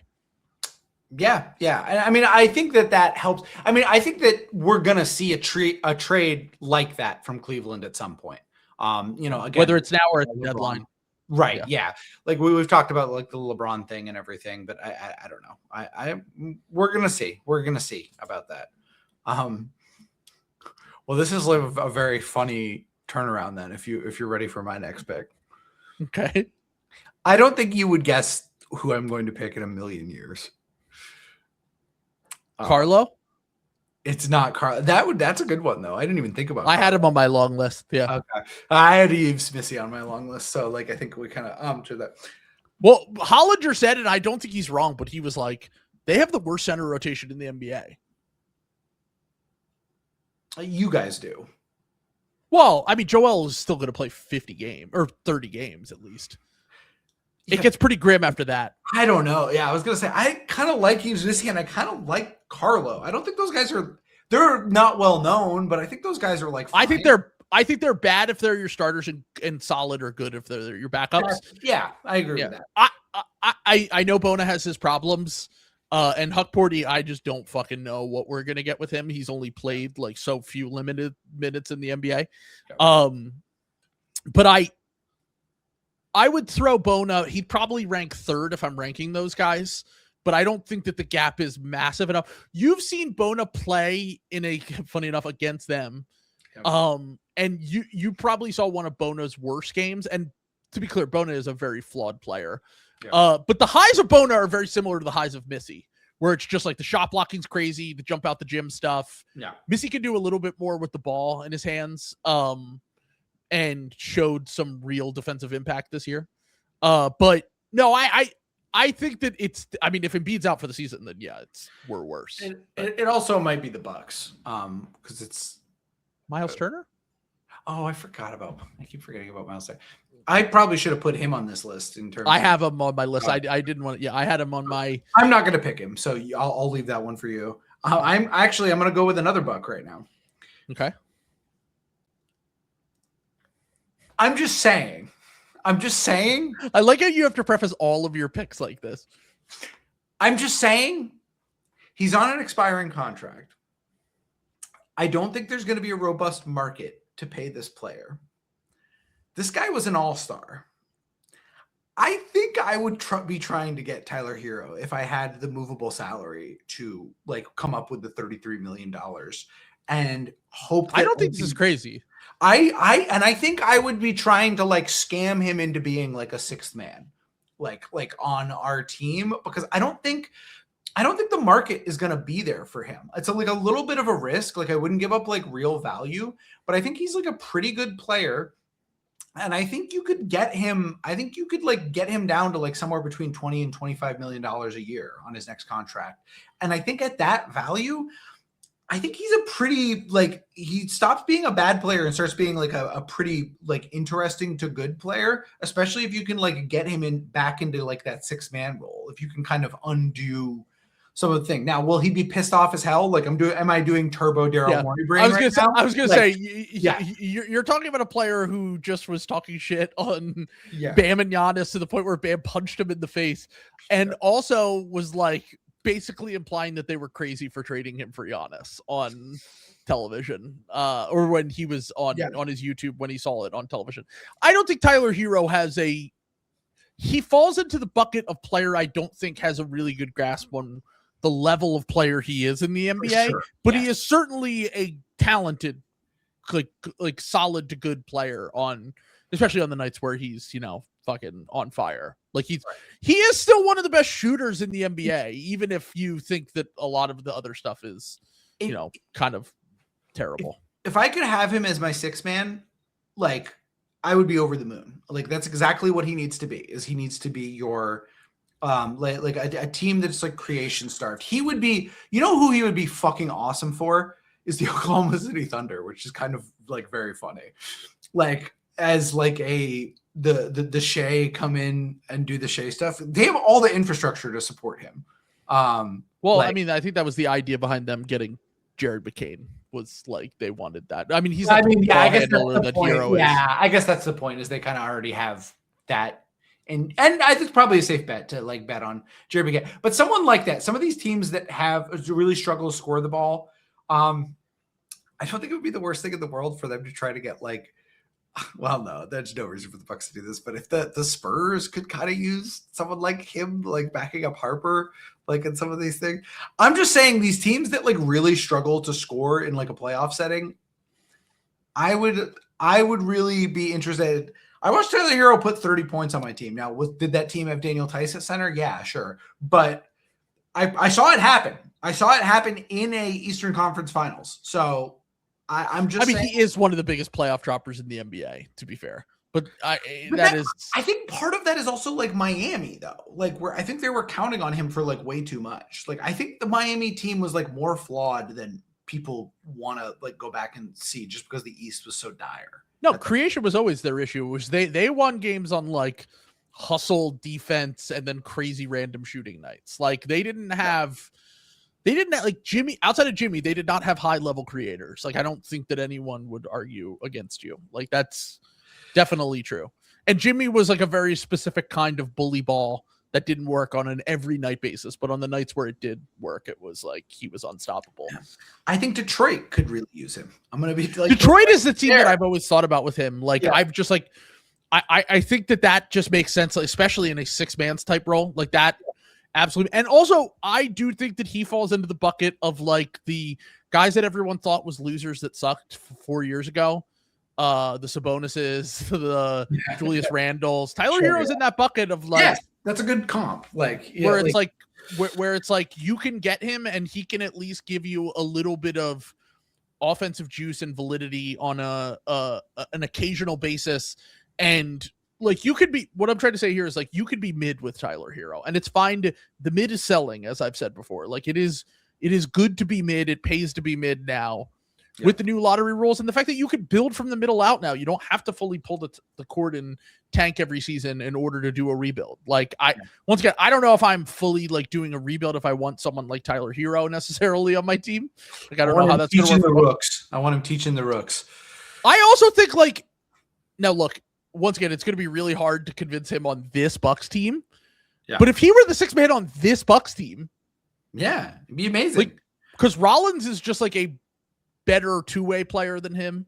Yeah. And Burries is looking like legit right out the gate in Summer League and should probably be their starting 2 guard, to be honest with you. Like, I don't think they're going to be able to convince him that. Like, I think they're going to go the opposite way, to be clear. Like, I think they'll probably start Rollins and Hero and bring Burries as the 6th man off the bench. And I think they'll try to rebuild Tyler Hero's trade value. Yeah. Like they'll just be like, go cook. And then maybe a team that's, shooting and creation starved at the deadline can trade for you. And as you said, like it would definitely have to be a team that has a lot of defensive infrastructure, but Detroit's one of those teams. I mean, they were interested in him. Like they could definitely revisit that at the deadline. So, all right, let's get into someone else here. All right. I have a few guys that are kind of in the similar mold. By the way, we've taken 2 guys that have made all-star teams. I just want to point that out. I think they both belong on this list though. Like I think they are kind of undervalued, like a little bit. But should I go second draft? You know what? No, let's go someone who is one of the more, I would say, like irrelevant players in the NBA, but occasionally like Basketball University will post those like infographics. And I'm like, how is this guy just on every one of these? And that's Trey Jones from the Chicago Bulls. Yep. Who every time it's like rim attempts, finishing ability, like once again, he is very similar to his brother in that like, the 3-point shooting is like, he doesn't take threes and he doesn't make them. He is a career 1.6 per game threes guy. That's how many threes per game he shoots. 1.6. He only makes half a 3 per game.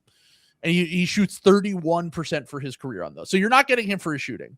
But Trey Jones shot 61% from 2 on high volume this year.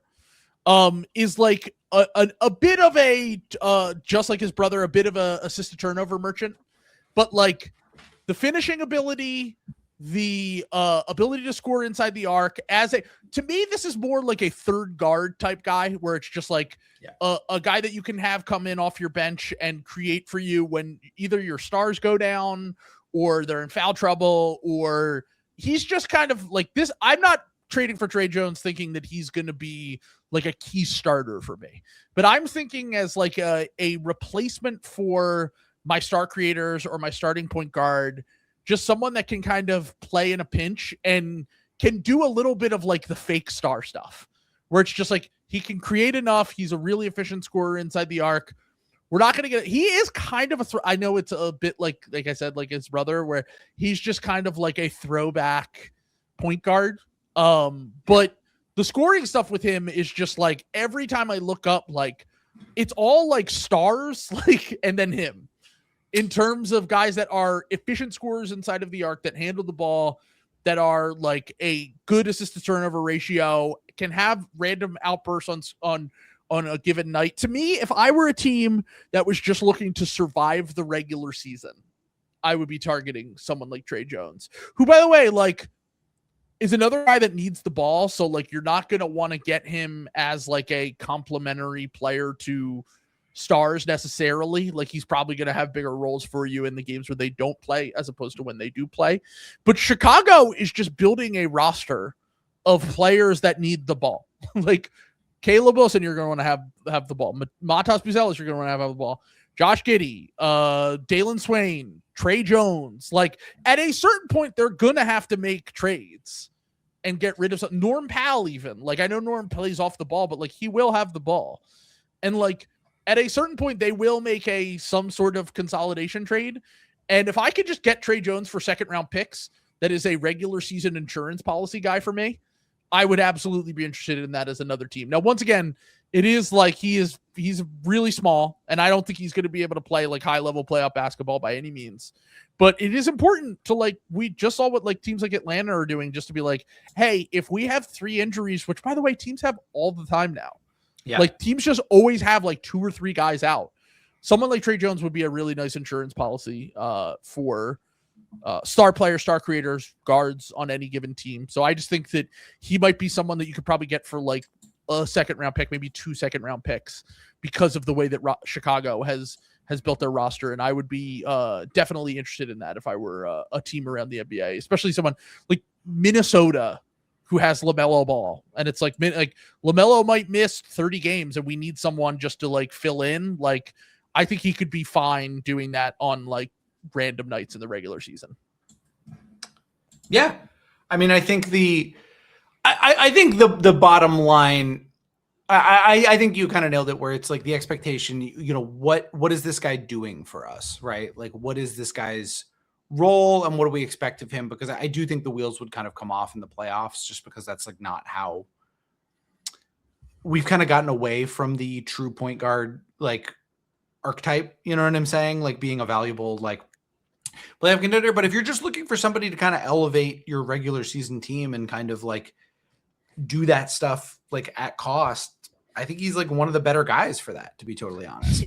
He's one of the random guys where you just like, he had a game against the Sixers this year. I think it was like the first quarter where he made every single shot he took. And I was just like, this is a guy I never even think about. And he's just like playing on this irrelevant Bulls team.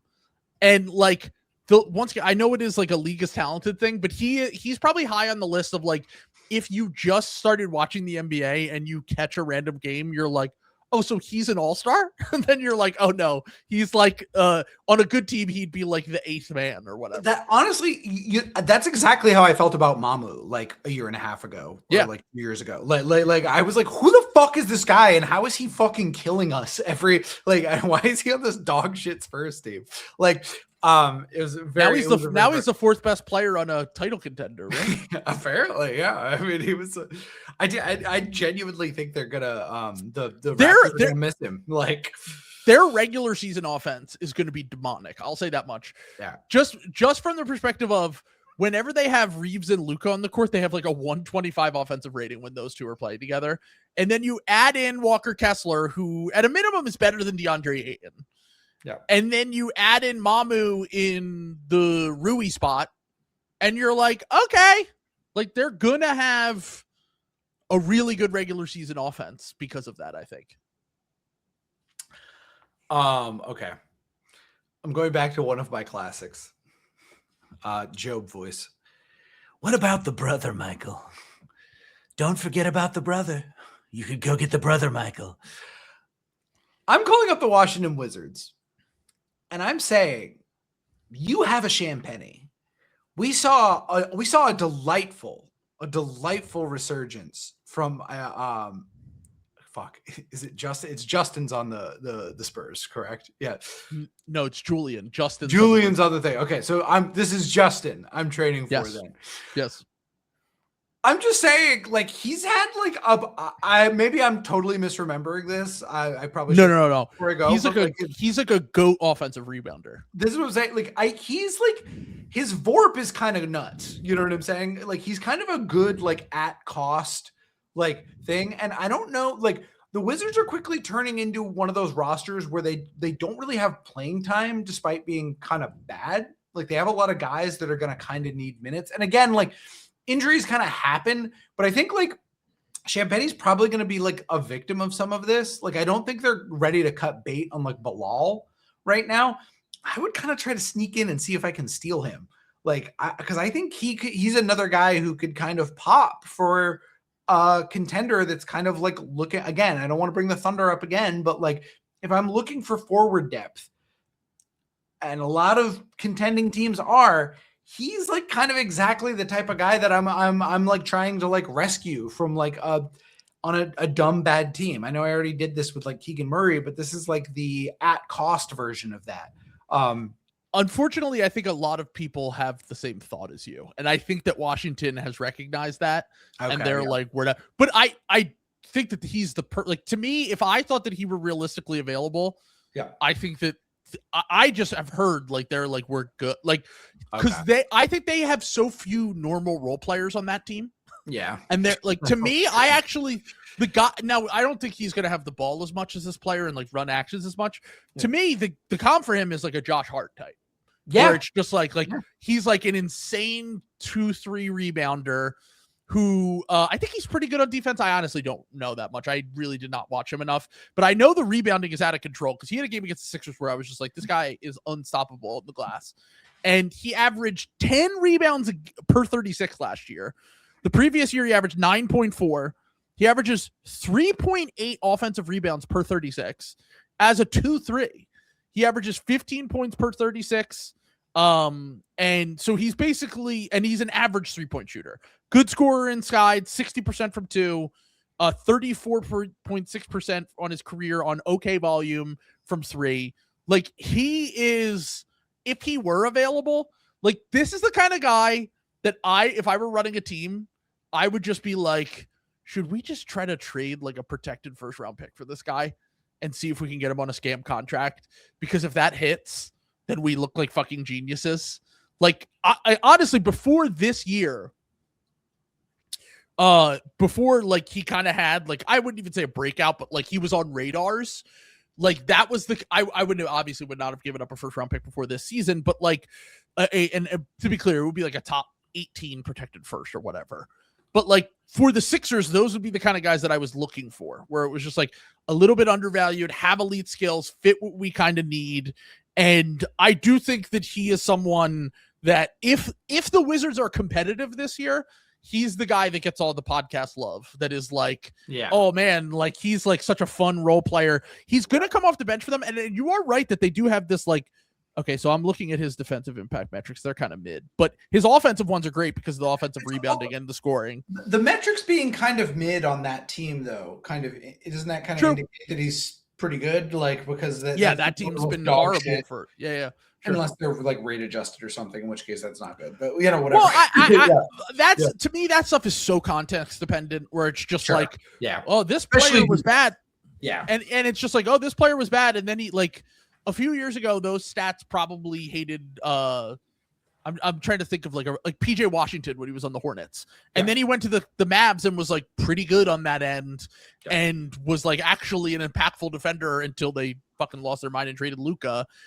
So like once again, I don't really know how his defense is. I haven't watched a ton of him.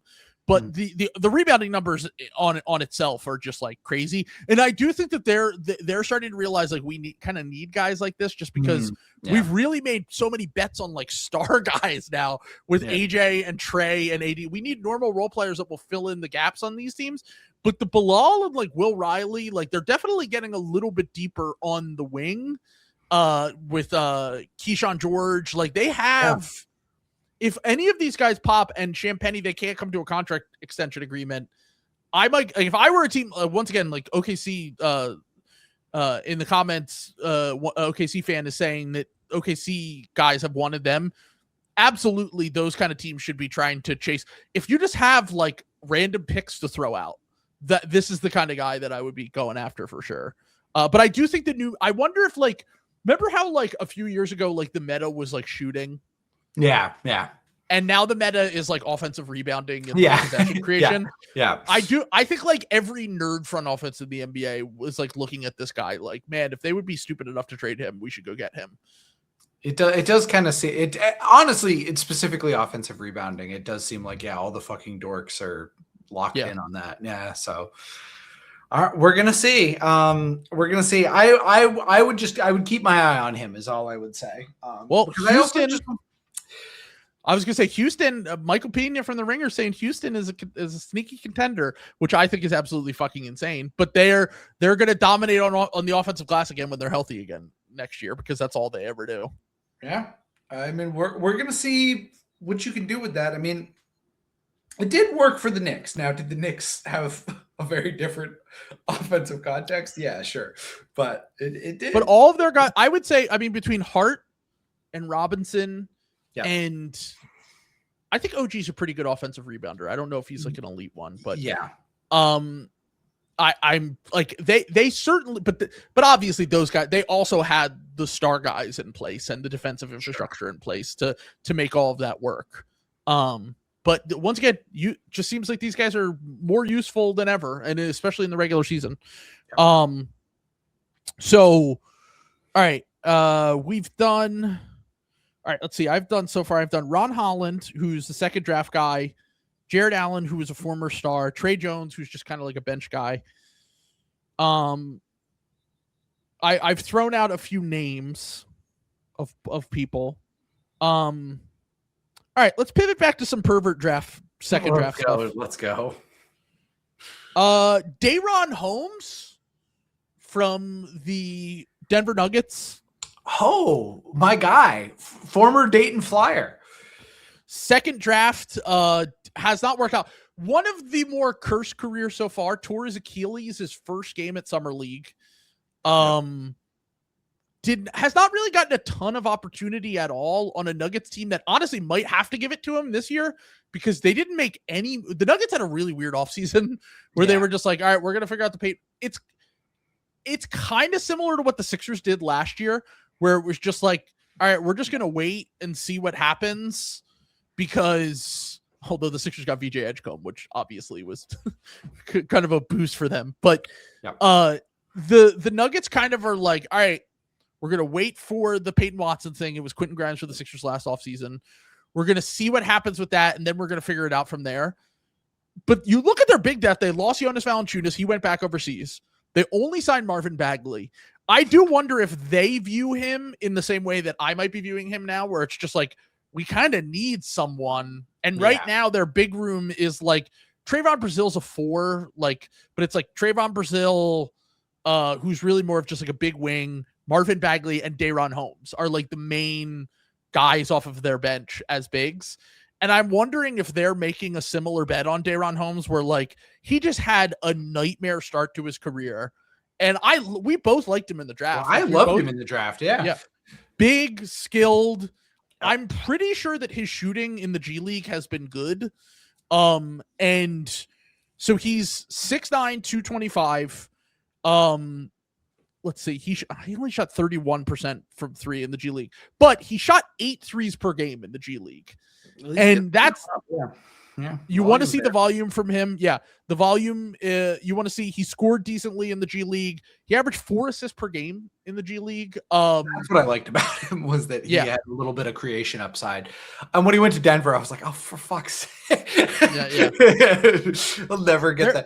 Advanced numbers are going to look like dog shit because he's going to be fucking backing up Jokic. But those are the kind of guys that you want to have. Like, no one will ever be like that's always been their problem, is that they're just trying to do like the facsimile of Jokic off the bench, and it's just like you're always going to look like shit in comparison to Jokic. Yeah. But I do think that having for example, like if they had other Jalen Williams from the Thunder as their backup big, like that would be like, he would be so good for them. Oh my god, that's what it's like a little bit of passing, a little bit of shooting, like size,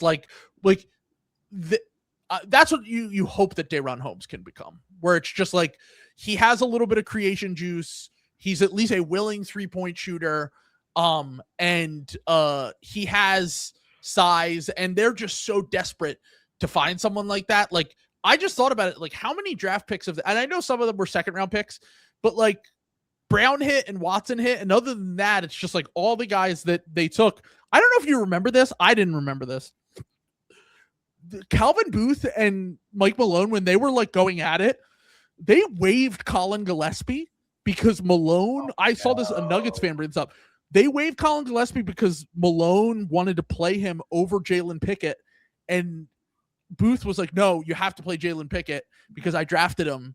Michael Malone innocent, I'm hearing. And Gillespie turned out to be like a real NBA player, and Pickett is like, they just declined his 4th-year option. Like, he's going to be gone. And so Denver just needs someone to hit. And if I were another team and shit is just kind of looking like they need to like shed out, for example, like if I were a team that was kind of stuck in the middle of nowhere, like it's just like the Pelicans or fucking like you're just kind of like whatever going on. The Kings, like I'm just trying to think of a random team that's just kind of like they don't really have like a vision or whatever. Yeah. I would just be like, hey, we'll take on the Zeke Naji contract if you also give us Daron Holmes. Interesting. Oh. Because they're trying to save money, and it's like, we'll cut if you get rid of those 2 contracts, like that's like $10 million. And with their tax bill, if they bring back Peyton Watson, that saves them like $100 million. I'm like, I would just be like, we don't need picks. Just give us Daron Holmes. We want to take a flyer on him. And Zeke Naji has 2 years left on his contract. Like, it's not like when it was 4 years, I would have been like, no thanks. But like now that it's like that, like those would be the kind of, if I were running a front office, I would be calling and just being like, so we can try to see what we have with someone like Daron Holmes, and Zeke Naji will be the cost of taking him on. That's interesting.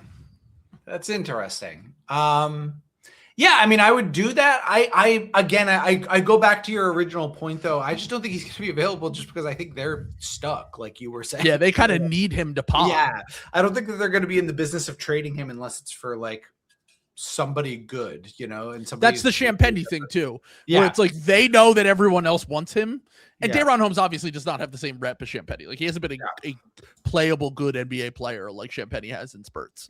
But I think because where they are in their build, like they're just like, we need some luck. Like we need one of these Spencer Jones, who's by the way is a restricted free agent right now. Spencer Jones, kind of similar to how Peyton Watson popped for us last year. Yep. Daron Holmes, Trayvon Brazile. Like we need one of these guys to really hit for us to just have like normal depth on this team, which always seems to kind of come back to bite them when, one of Jamal or Gordon or Jokic is out. Can I propose something for, I actually think I need to make 2 more picks, but I'm noticing we have 12 picks. I want to, for our last picks, I want to propose that we do a future one where we're going into the future for a guy who's going to have a bad season this season and we think is going to be available after this season that we want to buy low on. Okay. That's very interesting. I have to do some research on this, but yes. Okay. First off, I'll make my current pick for right now. I think This is like kind of a funny thing. I don't know why I'm doing this. I looked at it and I stared at it. I was trying to look at guys for some of this, and maybe I'm just turning into an idiot. Maybe I'm just embracing my inner Palenka. Am I crazy, or is it kind of interesting to look at Jonathan Kuminga like at least a little bit? Like I had him on my list. Like out there, yeah. Like once again, we are Charlie Browning ourselves here with Kuminga. Yeah. This is by far the stupidest one I've brought up. I want to be clear about that. I know this is dumb, but he's a free agent and he always wants a lot of fucking money, which is why teams are like, anyone's a big role. Like, let's be honest. Like the idea of Kuminga going to the Cavs and being like a role player I just don't really see that all that much. But we've talked about the lack of athletic wings who have he's not like a lockdown defender. He has some defensive ability.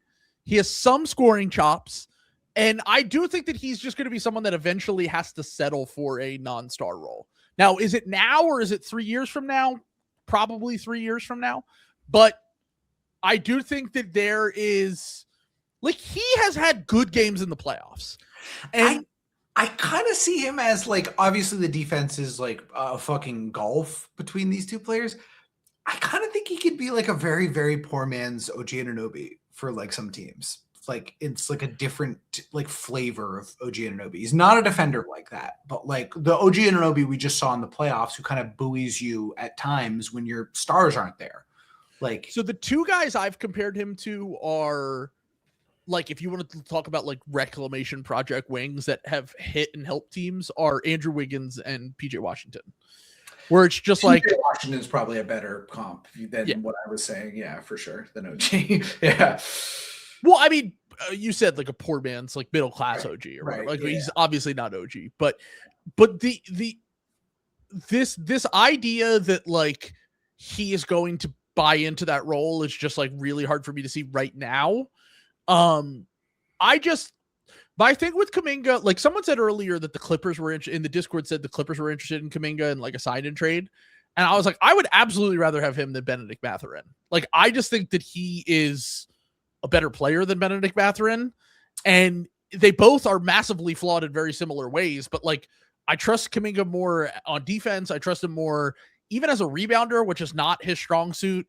I think that he plays a more a position of more demand. The 3-4 guys are much more important than the 2, maybe 3 guys, so I think that's why people are still interested in him, even though he's kind of a disappointing player in general. Yeah. I mean, there are teams that are willing to now both of these teams are in kind of desperate situations, to be clear. The Lakers and the Cavs are both the Cavs, if they miss out on LeBron, their backup plan is Kuminga.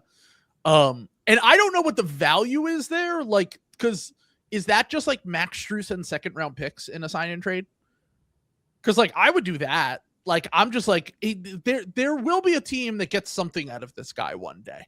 Yeah. It might not be right now, but there will be Jonathan Kuminga will have a 10 to 15 year NBA career. It's just these guys don't really exist to the level that he, even with all of his flaws. It's just that he will hang around because of the lack of guys his size with athleticism and with the ability to score and defend that he has, that I think exist in the NBA. There's just so few of them that he will eventually find a role for himself. I don't know if it's a key bench player or if it's a 4th or 5th starter, but I do think there's a place for him. And I don't think that's crazy. I do think where he was at a year and a half ago and the way people talked about him, it was crazy.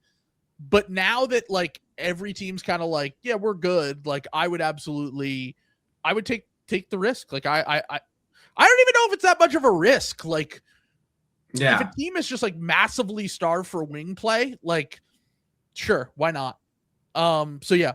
Kuminga's not a bad one. I had him on he's a free agent again, which is so funny. I don't know if I want to deal with his fucking agent. His agent just seems like a fucking pain in the ass, but but anyway. Do you want me for our last 2 picks? Do we want to do that future one? It sounds like you might need a little more time to think. Do you want me to double down? I mean, I have a guy, but it's kind of someone that I've referenced on the podcast here. while we've been talking. But like I think a good person for that would be like PJ Washington, where it's just like PJ Washington is going to be on a team that has a million wings and forwards, and he probably will not look we've seen him look good on a team that has a Luka level creator. It was such a small amount of time, like not even a full calendar year, basically. But we've seen him be in that role before, that I do think that on the right team, he could get back to that. It's just, I just do not see it being this out. Like I could see them having to just straight up salary dump him if they don't trade him before the season. Yeah. Literally like we'll give you seconds and you give us like another middling contract back. And at that point, I'd be interested in acquiring him. I definitely don't think I'd give up a ton to get him, but like after this upcoming season, I think it will be a little bit of another disappointing year for him, which by the way, most of his career has been outside of that 1 year. And like he makes over $20 million a year. Like it's not nothing to take on that contract. Like it is a little bit of a risk. God, it's so funny that Nico had a good offseason once. I mean, he had like a stretch where he was just crushing it and then he just went way too far. But the signs were there, as we've pointed out before. Like this, once again, this is why I've said with the Jaylen Brown thing, I'm like, the patterns. I recognize patterns, and the aggressiveness is great until you go fucking you go way too far with it. Trill's in the Matrix, he's sifting through the data, seeing who's the most insane fucking GM we've ever had. By the way, yeah, Nico instead of Neo. Yeah, there we go. Oh wait, hold on. It's me, Messiah's Morpheus. He's here to You need to start believing. By the way, I just want to point this out. This is going to blow your mind. Yeah. I saw The Matrix for the first time 4 days ago. What? That's crazy. There are just... what is that like? Because I'm sure you obviously saw the cultural references. So the cultural references for that movie. So here's the thing. Yeah. It was one of those movies that just like, you just have blind spots where you're just like, sure. I was like 9 when that movie came out and I just like never watched it. Like, yeah. It just never, for some reason, like, now keep in mind when we were growing up, they used to show movies on TV a lot. So like I saw scenes and stuff. Like it was like on like TNT or whatever. Right. Like my dad was watching it or my friends were watching it or whatever, but I never sat down and actually watched the movie. And so I watched it and I felt like I've already seen the movie. Like, cause I was like, between all the memes and the references online, all the parodies and like spoofs of that movie that they've done over the years, like I felt like I've seen, and also just catching like random glimpses, there was very few parts of that movie that I felt, and it had an influence over like other movies and like the weird, like, cyberpunky like tech shit that was in like video games and all of this media that I felt like I've already seen this movie, even though I just watched it for the first time. But I had never seen. It's such a load bearing. There are movies like that but are so load bearing that they kind of piecemeal become like almost, I don't want to say shitty in like retrospect, but like are like you've seen it done before in a more modern sense over and over and over again. So it's like, it's nothing, there's like nothing new. I'm trying to think of like movies that are like that. I think if you went back and watched Old School nowadays, it would probably be kind of like that. Like I've seen Old School probably more than any movie I've ever seen in my entire life. So I already have like, it's kind of did you ever see the Seth Rogen thing where he's like, I met Eminem and he started reciting literally every line of Superbad to me? I could do that with Old School. And I went back and I rewatched it like a year or two ago.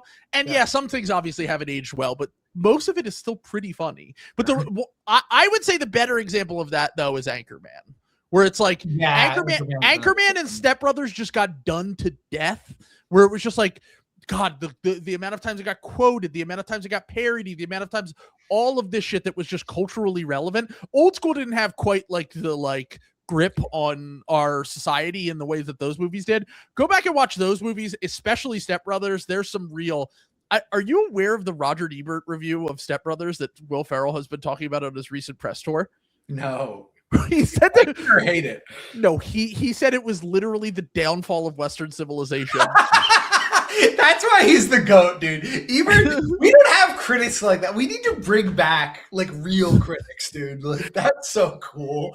That's so fucking awesome. He said it. I saw this clip of him on Amy Fuller's podcast discussing it, and he was like, he told people don't see the movie.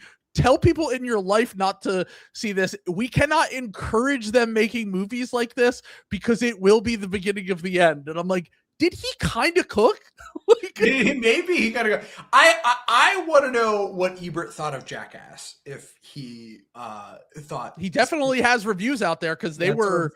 Did they make a movie while he was alive though? Oh, for sure. I was a child. My dad in like a 2-week span, maybe it was like a month, but he took like whatever age I was. I was like 9 or 10 or something. My dad took me 2002. Yeah, he was definitely alive in theaters. So I guess I was 11 then.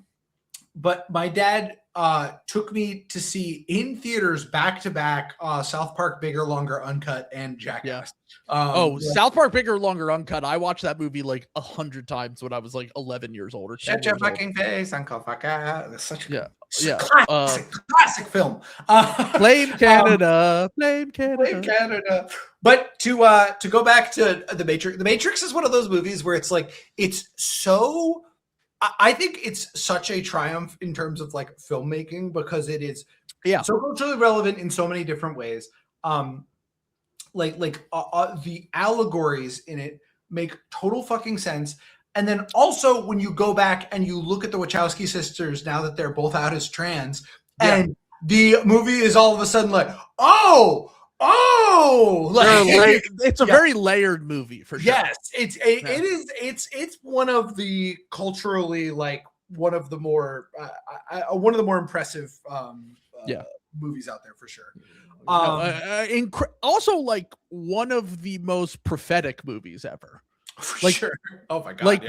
And they weren't the first to point out like the techno capitalists, like they're cribbing from like you said, the original going back to Neuromancer, like Ghost in Shell. I think they've like said mentioned by name as like one of the things for them. But like this has been around a while, but they definitely for huge blockbuster like elevated it. And the cinematography is like pretty crazy, even if some of it is a bit corny now. Like it's a very, very good movie. Like I'm not breaking ground here, but like I was even impressed watching it now to see 30 years later or however long it's been since the first Matrix came out. It's so actually that's the example I was going to use. It's funny because I was like, what is it? I just did this with something where I went back and I like I watched a foundational movie and it wasn't as good. It wasn't that, it was a book and it was Neuromancer was what I read. And that is that's like the first cyberpunk setting that like inspired all of this shit that like is kind of credited with sort of starting that like movement, which was cool. And the book is like fine, it's like cool, but like it was the first thing to like have that setting, and it didn't hit as hard for me because I've just seen this done to death like a million times in a different way, but it was like so foundational. It's very funny that you say that because I just a music example of this. Is that I've been going back and listening to like stuff that I listened to when I was a teenager and it blew my mind, like Pink Floyd, Dark Side of the Moon. But it is crazy going back and listening to those albums now, knowing what concept albums and like what music became over the next 30 to 50 years to go back and listen to those like beginning albums and how crazy they would have been if you were alive and like for sure aware. In 1972, listening to Dark Side of the Moon would have blown my fucking brains out. Oh my god, yeah. I was gonna say all the other things are just. I want to point this out too. Thank you to Pity for doing the research on this. Ebert on the Jackass movie. I laughed all the way through it. That's why he's the GOAT MP4. That's straight so to the point. That's so awesome that like hating Step Brothers but loving Jackass. Like that's why Ebert's the GOAT, dude. Like that. But Ebert.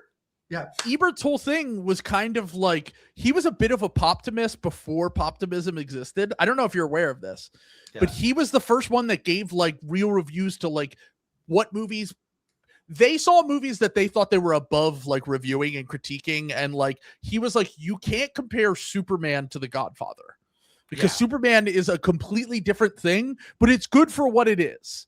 And he was the first reviewer of the modern reviewers to be like, you can enjoy both, but just know that you're grading them on a very different scale, basically. And that didn't really exist in like the 70s when he was doing that shit. We lost some recipes. Go back on YouTube and watch some old like when Siskel and Ebert, like the Gene Siskel and Ebert, like when they disagree about something, it's kind of fucking awesome. Like listening, beginning of First Take, like era, literally it is like First Take for movies. Like you can see some of which also you can Springer Podcast Network, for example. And by the way, you can see on First Take itself debating The Dark Knight and whether Halle Berry should have been cast instead of. Awesome, dude. It's so good.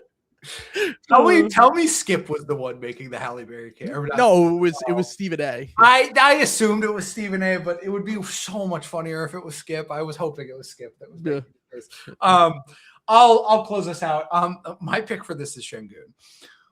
I think we are a 1 calendar year away from this contract is kind of a disaster.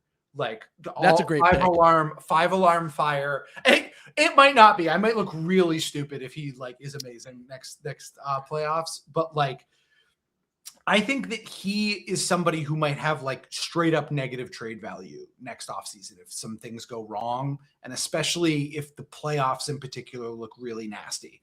And I think that he's still a player that is going to have, he could be new Sabonis just dropped. You know what I'm saying? Where he's a guy who's going to have some value as like a floor raiser. You know, maybe the Bucks were cooking when they didn't do that because they might be able to just get him next offseason, maybe in like some settings. Like, so I don't know.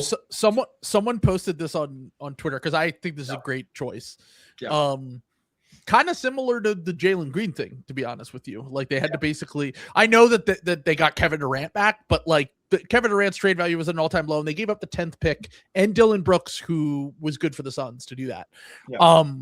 So this person posted 15th as a roll man, 14th percentile on spot ups, 41st percentile in isolation, at the bottom in off-ball efficiency. This is Based Vale posted this, and he led the NBA in non-rim paint shots. So he basically is, and he only shot 46% on those. So he is right now already trending in that direction. And like, we're one weird vibe season away. Like, I think the Rockets will win a lot of games too. Like I buy them as a regular season team. Yeah. I still think that this team is under the most pressure. One of the teams under the most pressure to just win a playoff series. Like them and the Magic are kind of just at this like crossroads where it's like, hey, you got to win a playoff series if we're going to like really invest in you. And Paolo and him are kind of on similar paths. And Paolo's at least had the playoff moments. Like Paolo is a wildly flawed player and inconsistent player, but he has had these, he got to the line 12 times a game in the playoffs. Like he is someone that has had moments, and some of it is that he shot above his head, but like he has the ability to shoot above his head in a way that Şengün really has not. And I do think that's definitely, if I had more time to think about this, I'm sure I could think about someone that is in this, like, I guess like Devin Booker would probably fall on. Yeah. Although the Suns seem to just be like, we're riding it into the ground with Devin Booker, and maybe that's fine for them. Especially, I just want to, one thing that I have been meaning to say that I just want to be like, can we pump the fucking brakes a little bit? I thought Malawatch was awesome in Summer League, and I'm really excited that we both liked him in the draft. Like, I think that he has real potential as a defensive anchor and shot blocker and like whatever. I know this is TikTok and Instagram. People are fucking delusional on those apps. Someone commented and said that he looked like Embiid, and then the comment said that he was going to be better than Embiid. And I was like, Embiid averages the most points per minute in the history of the NBA. Average at his peak had a month where he averaged 40 points a game. Kaman Malawach might be a nice, like, if he fully hits his ceiling, he might be like I think the comp we both made pre-draft was like a Rudy Gobert variant, where it's just like amazing rim protector, great play finisher. Yeah. He will never be Joel Embiid offensively. No, like there's no world that we live in that he might be a very impactful, good player in time, but there's just no world. Like they're just completely different levels of offensive player. And he will never have the ball skills of Naz Reid, let alone it's not happening. Like no. He might be a really good, like he's a highly impactful defensive player that can help and be part of a good offense. Yeah. And that might save the Suns, to be honest with you. Because that would be great for them. Great outcome. Like what was that? That was the Kevin Durant pick? Like that was the 10th pick. There's a lot riding on Malawach being good. They have a pathway to like never really being a bottom 3 team while they pay out this whole fucking everything that happened. Like, and if they could do that, that's genuinely a miracle because like they look 2 years ago, they looked so fucked. I'm still a little like, I'm still fading them a little bit just because, and I think Memphis, think that's a smart thing to do in general, but also like if they just want to be mid, there's going to be years where they're like, they lose in the play-in or they're out of the play-in. Sure. And there are going to be years where you can't have that consistency on a year-to-year basis. And I think Memphis is the team that took on a few of their picks. And I think Houston might have some left. Like, I think one of these years, those picks are going to hit, which is why, by the way, I think Houston having the Nets and the Suns picks is the reason why, like, they don't have to panic and like make these moves right now. And they kind of see what they have because they still have options because they've just doubled down on these teams. And by the way, I know we've talked about them way too much. I'll run through my players that we didn't get to on here. But you named a few of the guys that I wanted to talk about. So I was glad that you did. Like I said earlier, I said Carlo is someone. I don't think that the Pelicans are interested, but like we saw him play. That guy is like a talented. He's a player. He's a real player. Like at first it was a little bit of a bit from us, but I do genuinely think like he can protect the rim on defense. He can shoot. Like if you want to talk about like the Quentin Post type guys that we discussed earlier, like he falls in that bucket. So he's definitely like a guy. Derrick Jones Jr. is another one. Mo Gay from Atlanta. Like they just how did I forget? They just have a roster crunch. Yeah. Like how many guys are they going to have on this team? We need him. Brad Stevens, you have one mission. I was going to say Mo Gay. I feel like his EPM is probably pretty good, so he's definitely on we have Amari Williams, actually. Never mind. Mo Gay, Amari Williams here. Did you see my LeBron were good when they said Mario Hezonja was coming back to the NBA? Super Mario's here. Super Mario's back, baby.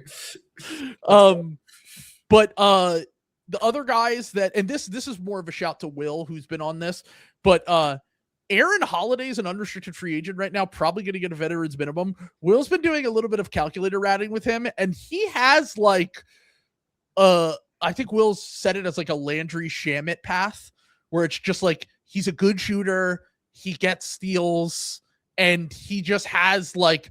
They were much better when he was on the court this past year. Yeah. So there might be a little bit of a pathway for him to become like a Jose Alvarado, Landry Shamet type on like a really good team. And by the way, the thing that I pointed out time and time again with the Holiday brothers, they always peak in their late 20s, early 30s. Like it's a weird thing. All of their best years in their careers were in their late 20s, and he's in his late 20s, early 30s now. So like that's a guy to keep an eye on for sure that we didn't get a chance to talk about on here. And then the other two are just, I had other Jalen Williams on here, but I don't think OKC's ever good. Like he's just a culture guy for them. He's just good, I think now. Yeah. Like I think he's just good now. He's something else. I think he could start for a decent amount of teams. Like he's a good player. Yeah. No, he's just good. Yeah. And then the other guys that I had were Miles Turner, who we discussed in passing. Yeah. And I think he's another guy that like if he just has like another like kind of bad year, if I were a good team, I'd be interested. And then the last guy is Jalen Smith from the Bulls. Just like good. I thought about him. I had him on my list too. Like so, I thought that was an interesting one. Like Probably a bench player on a good team, but like a good rebounder and a good shooter, and he's a 4, like 4 that can play a little bit of small ball 5. Like I definitely think that there is a team out there that could find the right fit for him. So the last thing I wanted to say before I get out of here, I know I joked earlier that they just have like a bunch of guys. I think the team that I'm going to be unreasonably high on next year, not like they can win a playoff series, not like I just think that the Grizzlies have a real chance to be like a regular season demons. I'm there too. I think I'm gonna pick them as a play-in team, like straight up. Like I think they have an outside chance of being like the 6th seed. Like also true. Like I Boozer, they've got a lot of really good players. Like if Edie's health stuff, there's a path. It's all the Edie health stuff. Like all of it just comes down to Edie like being normal and playing 60 games. Because I'm like we really like Boozer. We really like Edie. Ty Jerome in a per minute basis is one of the best players in the NBA. Cedric Howard was awesome. Yep. Jalen Wells had a weird year last year, but like Jalen Wells is a fine 5th starter. Yeah. And then you look at like Basketball University posted this earlier. They posted the highest effective field goal percentages on pull-up jumpers last year. Ty Jerome was 2. Cam Spencer, who comes off their bench, was 4. And Javon Small, who's they have on a 2-way, was 9th. And those guys, he looked like a normal player last year. I'm going to be honest. Like maybe I'm doing a little bit too much pervert stuff, but like he played a lot for them last year. I ended up watching a lot of Grizzlies, and like I was kind of impressed by him. I was like, oh, he's like a real NBA player. They always find these guys that are just like, once again, I like their starting 5, and then their bench, like they always just find they're kind of like a more advanced version of the Heat in that regard, where they're just like, we always like Richard and Mateo love to make fun of them. They're like the kings of finding 8th and 9th men. But like on this team, that's kind of all they need is like, just like the West is kind of bad. Like in the middle, I wouldn't be shocked if they win 45 games next year. For sure. And like, they're like a good competitive team. It's a lot on Edie's health and a lot on Boozer being instant impact, but I can absolutely see that. So, I'm probably going to be a little bit higher on Memphis than I originally thought. I just think they have a ton of offensive talent, and they could survive basically I don't buy them as like a playoff team next year by any means, but regular season, they could definitely be demons. And like, so we're going to remember last year when we did our Stars in Plain Sight draft? Yeah. Well, we didn't, I'll say we won't do that exercise this offseason, just because I want to take like 2 years in between those.